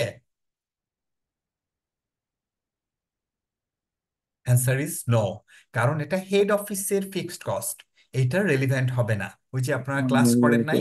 সো ইয়েস আমার ইয়েস যদি, কারণ এটা তো ইরেসপেক্টিভ অফ আওয়ার প্রজেক্ট, আমার প্রজেক্ট না নিলেও এই ফিক্সড কস্ট হবে, therefore it has got nothing to do with our new project, এবং এটার অনলি সাথে ভেরিয়েবল রেলিভেন্ট হবে না। হুম। কনসিডার করতে হবে, right. Right. Variable cost saved যেটা আছে, এটা বলছে যে it is estimated that to older stations referred to in note on will be able to save variable cost because of this reduction in activity level। এইটা basically আমার আসবে। তাইলে দেখেন, রেভিনিউ, এখান থেকে GP12 কস্ট ইনকার্ড মাইনাস করলেন, তার সাথে ভেরিয়েবল কস্ট যোগ করবেন, দেন আপনি ট্যাক্সটাকে মাইনাস করবেন। আর এইখানে যে 1200 মিলিয়ন পাওয়ার স্টেশনের কস্ট আছে, এটার উপর ডেপ্রিসিয়েশন চার্জ করবেন স্টার্টিং ফ্রম জিরো। কারণ এটা কমপ্লিট হয়েছে কখন? ইয়ার এন্ডে কমপ্লিট হয়েছে। যদি ইয়ারের শুরুতে কমপ্লিট হইতো তাইলে আমরা ইয়ার 1 থেকে ডেপ্রিসিয়েশন চার্জ করতাম। ওকে। ক্লোজিং কস্ট দেখেন, যদি আমার 2009-এ ক্লোজ করি 90 মিলিয়ন, আর হচ্ছে যদি 2010-এ ক্লোজ করি 370 million, very similar to previous math. এখানে দুইটা ওয়েতে আপনার ক্যাশ ফ্লো বের করতে হবে। একটা হচ্ছে if the project is closed in 2009, if the project is closed in 2010, তাহলে তখন আমাকে আলাদা আলাদা ভাবে প্রেজেন্ট ভ্যালু বের করতে হবে। কর্পোরেট ট্যাক্স রেট ইজ 30%, আর এডিশনাল হচ্ছে 120 মিলিয়ন ওয়ার্কিং ক্যাপিটাল দরকার হবে। আর ইনফ্লেশন হচ্ছে 5% পার অ্যানাম ওয়ার্কিং ক্যাপিটাল। দেখেন, সমস্ত কিছু বলা আছে যে মনিটরি টার্মের। সো এইখানে একটা ঝামেলা পাকাই দিল, সেটা হচ্ছে আপনার ইয়াটা 5% মানে ইনফ্লেশন হবে। It will be necessary to support GP12 by investing in an additional 120 million of working capital once its supply of electricity to the market commences. At the end of the project, all working capital will be recovered. Rate of the inflation for working capital is estimated to be 5% per annum. 5% করে আপনার inflation হবে working ক্যাপিটালে। So all cash flows are given in money term, but এইখানের এই working capital is given in real term. তার মানে কি, working ক্যাপিটালকে আমাকে কনভার্ট করতে হবে না রিয়েল টার্মে? তা না হলে তো হবে না। কারণ আমি কি ক্যাশ ফ্লোর মধ্যে কিছু মানি টার্ম কিছু রিয়েল টার্ম এরকম রাখতে পারবো? পারবো না। সো আমার একমুখী যদি করতে হবে। সবটাকেই একটা ইসে কনভার্ট করতে হবে। দেখেন, ওয়ার্কিং ক্যাপিটাল কিভাবে ইম্প্যাক্ট করে সেটা আমি আপনাদেরকে দেখাই। আমার প্রজেক্ট ইয়া হচ্ছে কখন? ছয়, তাই না? তারপরে 2007 আছে, তারপরে 2008 আছে, তারপরে 2009 আছে। সো আমি যদি টাইমের কথা ধরি, এটা 0, দেন 1, 2 এবং 3। ওকে,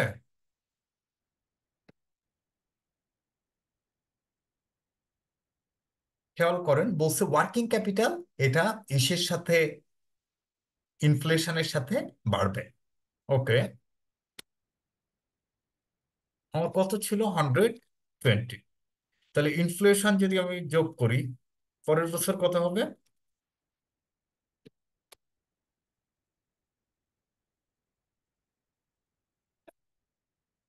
সরি, এখানে এটা এখান থেকে হওয়া উচিত।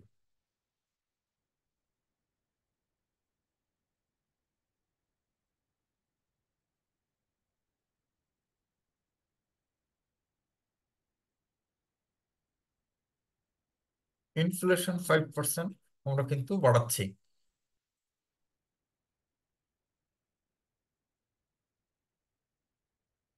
ইনফ্লেশন আমরা দিলাম। এবার ক্যাশ ফ্লোটা কিরকম হবে? ওয়ার্কিং ক্যাপিটাল ক্যাশ ফ্লো খেয়াল করেন। Working capital cash flow, zero টাইমে আমাকে প্রথমে ইনভেস্ট করতে হবে 120 মিলিয়ন, ফাইন। কিন্তু সেকেন্ড ইয়ারে গিয়ে আবার আমরা ইনভেস্ট করব শুধুমাত্র ইনফ্লেশনারি অ্যাডজাস্টমেন্ট, হুইচ ইজ 6। পরের বছরেও ইনফ্লেশনারি অ্যাডজাস্টমেন্ট ইনভেস্ট করব। এরপরে দেখেন আমরা টোটাল কত ইনভেস্ট করছি? 132.3। ইন অ্যান অর্ডিনারি সিচুয়েশন যদি আমার ইনফ্লেশনারি অ্যাডজাস্টমেন্ট না থাকতো, আমরা উই উড হ্যাভ রিকভার্ড 132.3। এবং দেয়ার আফটার আমার ওয়ার্কিং ক্যাপিটাল কিন্তু অলওয়েজ প্লাস মাইনাস হয়ে তার যোগফল 0 হয়ে যায়।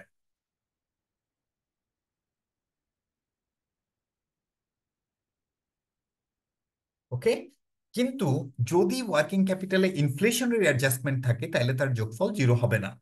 সেক্ষেত্রে ওই যে দেখেন ইয়ার 2 পর্যন্ত যে 132.3, এইটার উপর 5% ইনফ্লেশনারি অ্যাডজাস্টমেন্ট হয়ে সেটা রিকভার হবে। সেই অ্যামাউন্টটা কত? সেই অ্যামাউন্ট হবে হচ্ছে বেসিক্যালি এইটা, কারণ আমরা বের করছি না যে 32.3, সেইটার উপর 5% করলে বেসিক্যালি এটা হয়। অলরাইট, খেয়াল করছেন? এইটার তাইলে ডিফারেন্স এখন কত হয়েছে? 6.6 on 5। এইটা অ্যাকচুয়ালি এইটার উপর 5%। খেয়াল করেন, তাহলে ওয়ার্কিং ক্যাপিটালের মধ্যে যদি ইনফ্লেশনারি অ্যাডজাস্টমেন্ট থাকে তাহলে কিন্তু সেটা প্লাস মাইনাস হয়ে 0 হবে না। সেখানে শুধু লাস্ট ইয়ারের ইনফ্লেশনারি অ্যাডজাস্টমেন্ট দিয়ে ওই অ্যামাউন্টের ডিফারেন্সিয়াল থাকবে। কিন্তু নর্মাল সিচুয়েশনে কি এরকম হবে? হবে না। নর্মাল সিচুয়েশনে কিন্তু 0 হয়ে যাবে। আপনারা কি বুঝতে পেরেছেন কনসেপ্টটা?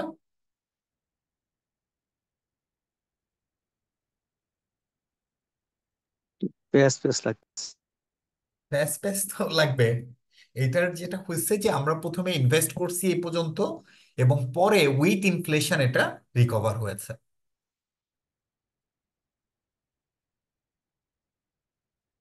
ঠিক আছে, তাহলে কি হলো? দেখেন আমরা প্রথমে 120, তারপরে তার উপর 5% করলাম, 126, 132, দেখেন 5% করে বাড়াইছি। এখন যদি আমার ক্যাশ ফ্লোটা করি তাহলে কি হয়? প্রথমে আমি ইনভেস্ট করছি 120, পরে ডিফারেন্স 126 আর এই 120, তাইলে কত? এডিশনাল 6 ইনভেস্ট করছি। 2008-এ এসে আবার এই দুইজনের ডিফারেন্স 6.3 ইনভেস্ট করছি। তাহলে টোটাল আমার ইয়ার 2 পর্যন্ত ইনভেস্টমেন্ট কত হয়েছে? 132.3। 2009 ওয়ার্কিং ক্যাপিটালের কনসেপ্ট হলো এটা, আপনি যে ওয়ার্কিং ক্যাপিটাল ইনভেস্ট করবেন সেটা আবার আপনি রিকভার করবেন। তাহলে 2009-এ এসে আপনি এটাকে রিকভার করতেছেন। রিকভার করবেন কি? With inflationary adjustment.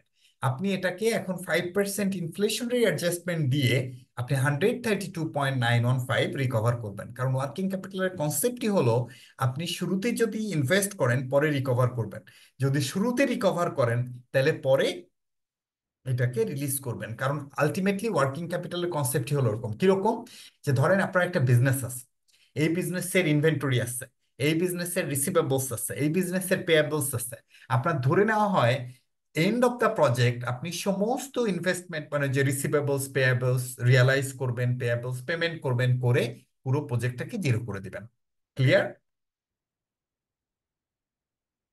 ঠিক আছে, এই হলো আমাদের কনসেপ্ট ওয়ার্কিং ক্যাপিটালের। ওকে, তাহলে let's get back to our question.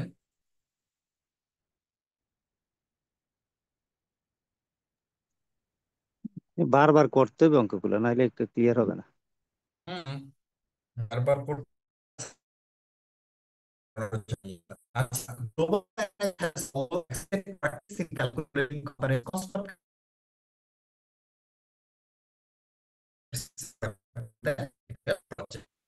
এখন আপনাকে বলছে, guys, if it should understand in GP12, so which of either of the two closer dates company should choose, your advice should be based on net present.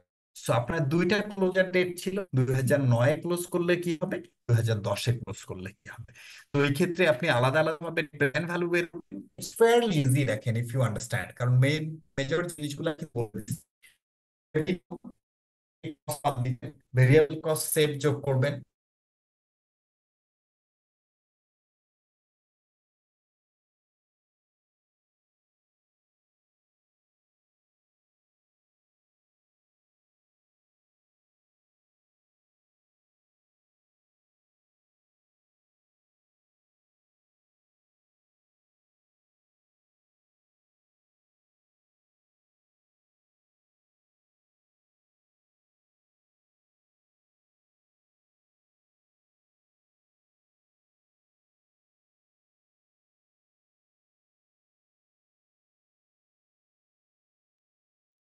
Yes.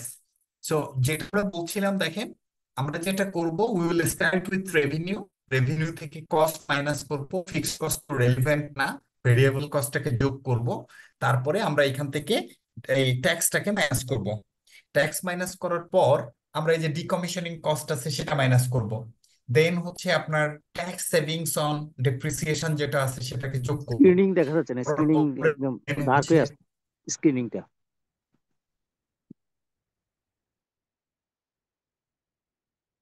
Skin দেখেন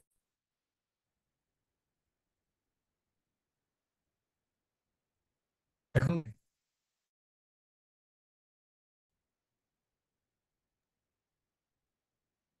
না, yet no sin.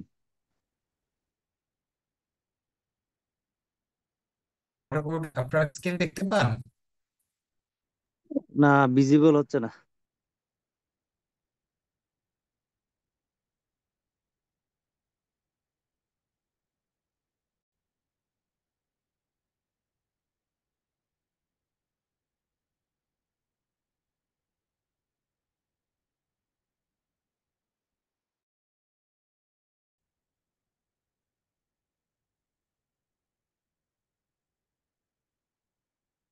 দেখেন তো,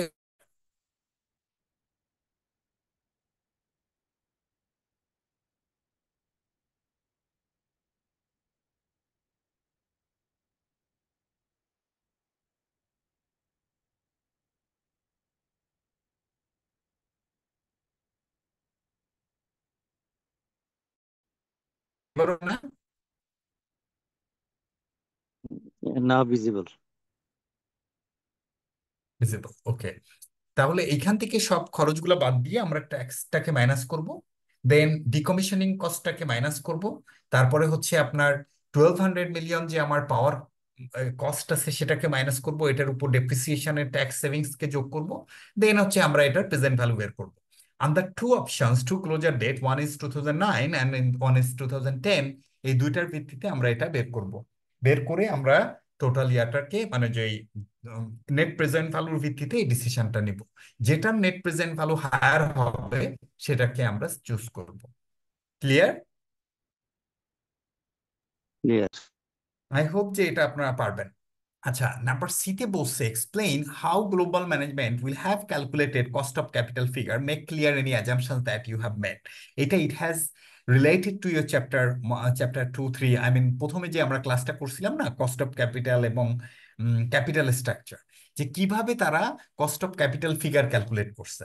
so প্রথমে হচ্ছে আপনার capital structure দেখতে হয়, ওইখানে ইকুইটি কি রয়েছে সেটার কস্ট কেমনে ক্যালকুলেট করে। তারপরে হচ্ছে আপনার যদি ডেট থাকে সেটার কস্ট কিভাবে করে, প্রেফারেন্স শেয়ার থাকে কিভাবে করে, ক্যাপিটাল স্ট্রাকচারটাকে মার্কেট ইয়াতে কনভার্ট করা হয়, দেন ওটার ওয়েটেড অ্যাভারেজ কস্ট ক্যালকুলেট করে cost of capital figure calculate করা হয়। That you need to write here. আচ্ছা, এইবার let's take just short break, 5 minutes break, তারপরে এসে আমরা নাম্বার 5টাকে সলভ করব। ওকে, একটা শর্ট ব্রেক নেই একটু।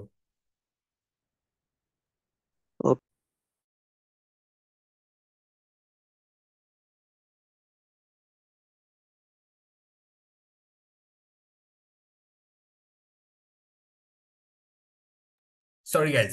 সো এইখানে 2-3টা কনসেপ্ট আপনাদের টেস্ট হবে। নাম্বার 1 হচ্ছে মিউচুয়ালি এক্সক্লুসিভ। মিউচুয়ালি এক্সক্লুসিভ মানে হচ্ছে, if you look at this, this problems comes with 5 different projects. যদি 5টা ডিফারেন্ট প্রজেক্ট হয়েছে, মিউচুয়াল এক্সক্লুসিভিটি মানে হলো আপনি এটার মধ্যে একটাকে চুজ করবেন, বাকি সবগুলোকে রিজেক্ট করবেন। তার মানে you will choose the best one and you will reject other projects. So that is called mutually exclusive. However, according to the financial management, আপনাকে আবার আরেকটা কনসেপ্ট আছে which is called capital rationing. Capital rationing জিনিসটা হলো, আপনি always if you have got fund, যতগুলা positive investment opportunity আছে সবগুলাতে ইনভেস্টমেন্ট করবেন। ধরেন আপনার 5টা ইনভেস্টমেন্ট অপরচুনিটি আছে, এখন আপনার যদি টাকা থাকে আপনি পুরো 5টাই ইনভেস্টমেন্ট করবেন, provided they are giving positive NPV. এখন 5টা ইনভেস্টমেন্টে আপনার 50 লাখ টাকা দরকার, কিন্তু ইউ হ্যাভ গট 40 লাখ টাকা। So all you need to do the prioritization. আপনাকে র্যাঙ্কিং করতে হবে তখন 5টার মধ্যে যে প্রজেক্টগুলো বেটার, সেই প্রজেক্টগুলোতে আপনি আগে ইনভেস্ট করবেন এবং পরবর্তীতে আপনি পরের প্রজেক্টগুলো নিবেন। আপনি তো you won't be able to take entire 5 projects, কারণ এটা তো আপনার পক্ষে মানে পসিবল না। তো এই জন্য আপনার 2-3টা কনসেপ্ট এখানে আমরা টেস্ট করব। একটা হলো মিউচুয়ালি এক্সক্লুসিভিটি, একটা হচ্ছে ক্যাপিটাল রেশনিং হলে কিভাবে আমরা ইনভেস্ট করব, সেই জিনিসগুলো we are going to learn from here. Okay, তাইলে খেয়াল করেন, ABCDE 5টা প্রজেক্ট আছে। Rank the projects according to their desirability and assumptions that they are mutually exclusive and available to Sarajevo at the cost of capital of 10%. Cost of capital হচ্ছে 10%। এইটার ভিত্তিতে আপনাকে mutually এক্সক্লুসিভিটির ভিত্তিতে ডিসিশনটা নিতে হবে। Just 1 second, let me open the answer and then take the net present value of that project. কারণ এটা তো আমাদের এত ইজি করার কোনো দরকার নাই, স্ট্রেট ওয়ে আমরা ওটাকে নেট প্রেজেন্ট ভ্যালুটা নিয়ে নেই।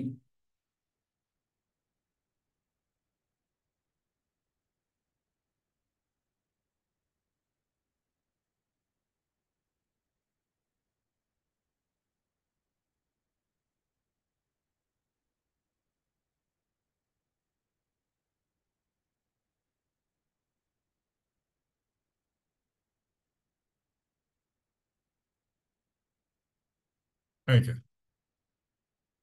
so this is the,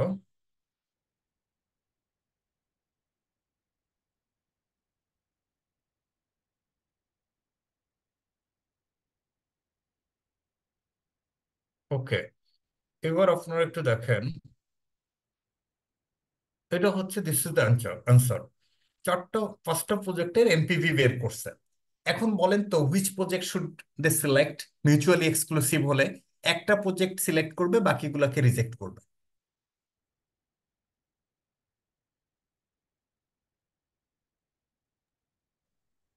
ranking one যেটা, এটা প্রজেক্ট। র্যাঙ্কিং 1 যেটা, হুইচ ইজ প্রজেক্ট ই।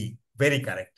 এইবার আসেন পরেরটা, মিউচুয়ালি এক্সক্লুসিভিটি আমরা শিখলাম। Let's talk about the next one. Next one is capital rationing.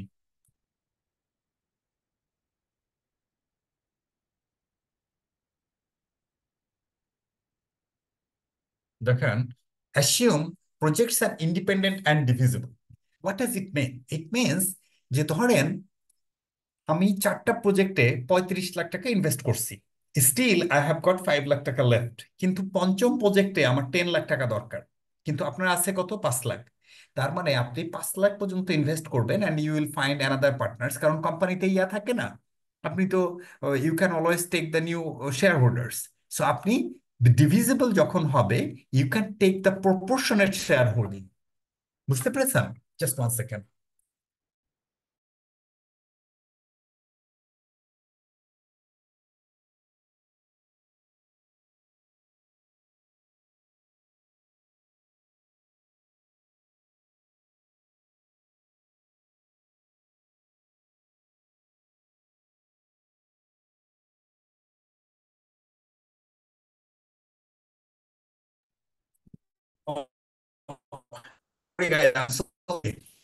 মানে যেটা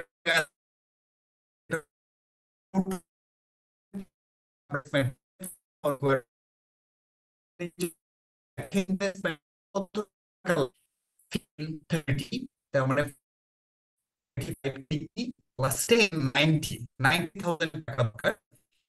আছে কত? 50,000। Funds are expected to be freely available at cost capital. Cost of capital কথাটা পরিষ্কার হচ্ছে না, ভেঙে 50,000। ভেঙে ভেঙে আসছে তো, কথা বোঝা যাচ্ছে না, একবারে বোঝা যাচ্ছে না। তো ইন্টারনেট কিন্তু ই করে দিচ্ছি, ওই হটস্পট করে দিচ্ছি। তা এখন হয়? হ্যাঁ, এখন শোনা যাচ্ছে। হোয়াট উই আর সেইং যে আমাদের 50,000 টাকা ফান্ড।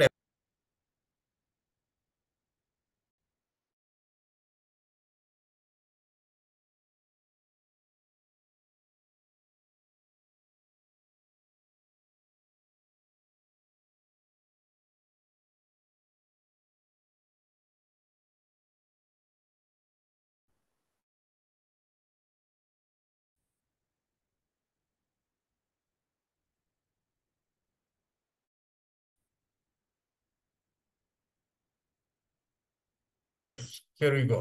স্টার্লিং লাগবে, বুঝছেন? স্টার্লিং। সো আমরা যেটা বলতেছি যে আমাদের 50,000 টাকা হচ্ছে ফান্ড আছে, ওয়ারাজ আমরা যদি টোটাল ইনভেস্টমেন্ট করতে চাই কত টাকা লাগবে? 90,000 টাকা লাগবে। তাইলে আমার এখানে কি করতে হবে? ক্যাপিটাল রেশনিং করতে হবে। কিভাবে ক্যাপিটাল রেশনিং করব? Based on ranking. সেই র্যাঙ্কিংটা কেমন করে করতে হয় সেটা আপনারা দেখাই। সে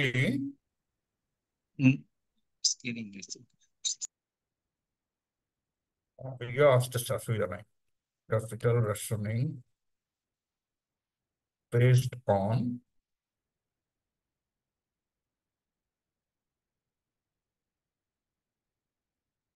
50,000 ইনভেস্টমেন্ট।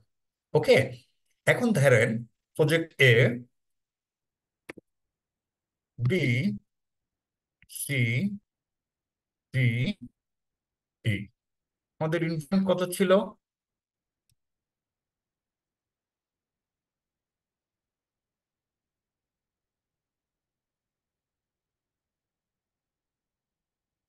15, 30, 35, 10। 15, 30, 35, 10, তারপরে 0। এনপিভি কত ছিল? 6.7, রাইট? 15.1, এটা হচ্ছে -2.6, 7.9, 18.6,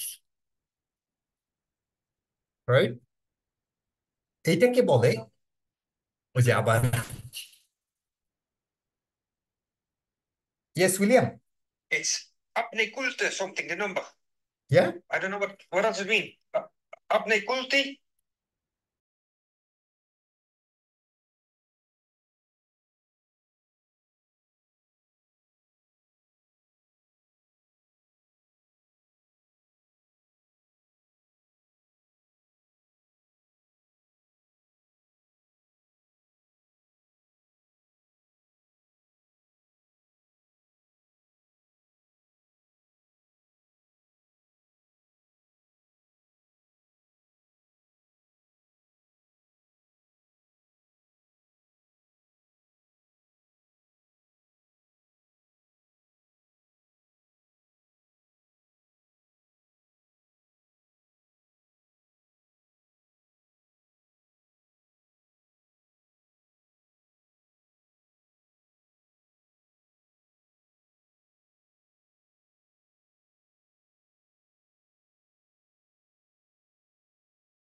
তো আমরা যদি এখন দেখি মানে এই class বেশিক্ষণ so এখন এনপিভি এবং যে আমার এনপিভি হবে সো উইচ ইজ কস্ট আবারও বেনিফিট। সাউন্ডের সমস্যা হচ্ছে মনে হয়, আমরা বুঝতেছি না, সাউন্ডে প্রবলেম হচ্ছে।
Yes.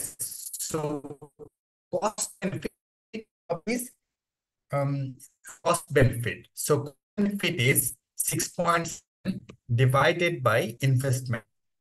সো দেখেন প্রতি টাকা ইনভেস্টমেন্টে আপনার কত টাকা এনপিভি আসতেছে। So you are getting that. আপনারা কি এবার শুনতে পাচ্ছেন?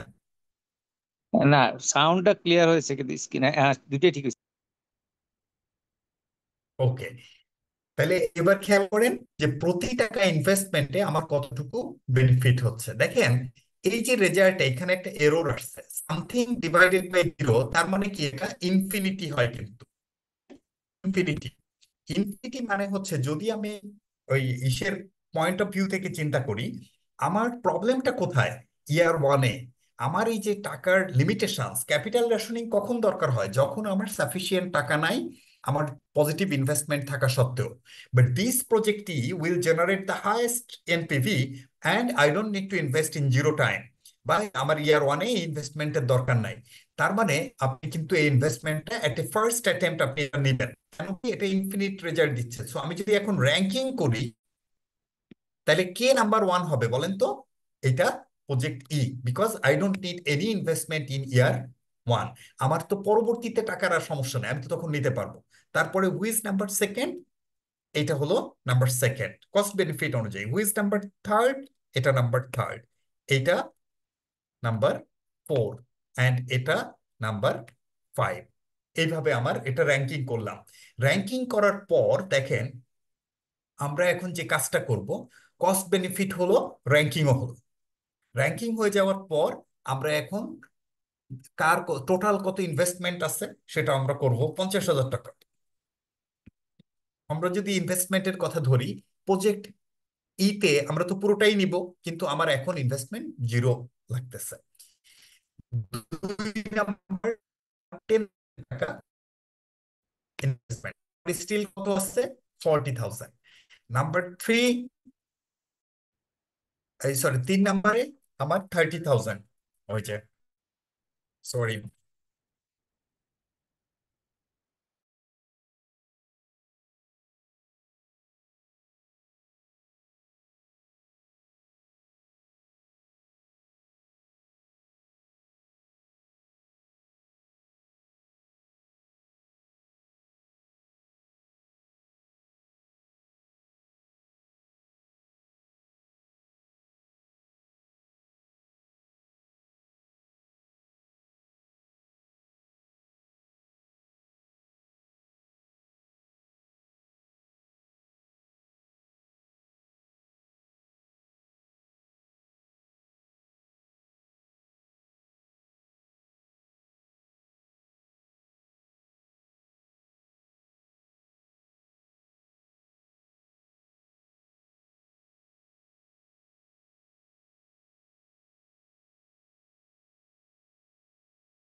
he will ask you to go to Business Center 1 tomorrow. Him and let me know. Okay. Okay. Thank you. Yes. So, guys, I'm so sorry. So, what is happening here? যে আমাকে 50,000 এটা আমরা invest করতেছি, আমরা 10,000 free বা project এবং আপনার সাউন্ডে আবারও একই সমস্যা স্টিল উই হচ্ছে, আর তো লেফট কিছু বোঝা যাচ্ছে না একই sound। সমস্যা না? ওই ওই যে কল করার পরে আপনার ইয়া হয়ে যায়, আমার ওই যে কল আসছে, কল করার পরে ঝামেলা হয়ে যাচ্ছে। হ্যাঁ এখন ঠিক আছে, ঠিক আছে, ঠিক আছে। ওকে, এবং দেখেন আমার টোটাল টাকা ছিল কত? 50,000। How much we have invested here? 40,000। So still we are left with 10,000। তাহলে এই 10,000 মানে কি? এই আমার প্রজেক্টটা ডিভিজিবল, সো এইখানে আমি 10,000 ইনভেস্ট করব। ওকে, তার মানে এইটার 2/3 আমি নিতে পারবো। বোঝা যায়? বুঝিনি, আর একটু যদি বলেন। মানে আমার তো টাকা আছে কত? আমার কাছে 10,000। আমার তো মোট 50,000 টাকা। আমি এইখানে 10,000 দিলাম, এখানে 30,000 নিলাম, এইখানে আর তাইলে কত থাকে? 10,000 আমি ইনভেস্ট করতে পারবো। জি, তার মানে 15,000-এর জায়গায় 10,000, তার মানে কি আমি 2/3 ইনভেস্ট করতে পারবো? 15,000 তিন ভাগের একটু। 2 ভাগ, তাই ইয়াস না? ইয়াস, হ্যাঁ সুন্দর, এ, বুঝছি। তাইলে হুম। এবার যদি আমরা বলি যে আমার টোটাল এনপিভি কি হবে, তাইলে এই ইফ আই ফলো দিস, তাইলে দেখেন আমার এখানে 18.6 হবে, এইখানে হবে হচ্ছে, এটাও আমরা পুরোটা পাবো, তাই না? 7.9। এইখানে আমরা পাবো 15.1, অ্যান্ড এখানে আমরা পাবো 2/3, 2 divided by 3. So this is the amount we are going to get. তাহলে এইভাবে ক্যাপিটাল রেশনিং করতে হবে। এবং this is আবার কল চলে এসছে। Yes William.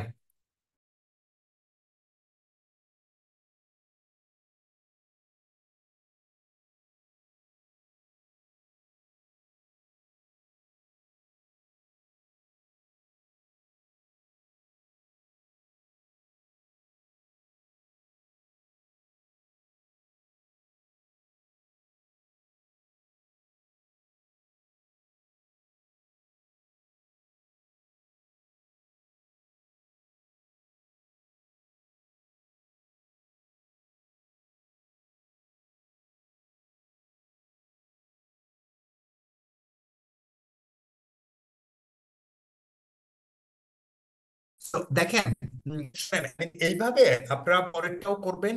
আর করতে পারতেছি না, নেক্সট ক্লাসে আমি করব। আমার ওই যে আবার আরেকজনকে কানেক্ট করতে হচ্ছে যে কালকের ইনভেস্টমেন্ট হ্যাঁ, সামিটের জন্য। হ্যাঁ, okay I okay am so okay, ঠিক সরি। আছে, ঠিক আছে। এটা আমরা ওকে আজকে শেষ করি, আমরা নেক্সট ক্লাসে বাকিটা দেখে নিব না। ওকে। ওকে ওকে, ঠিক আছে।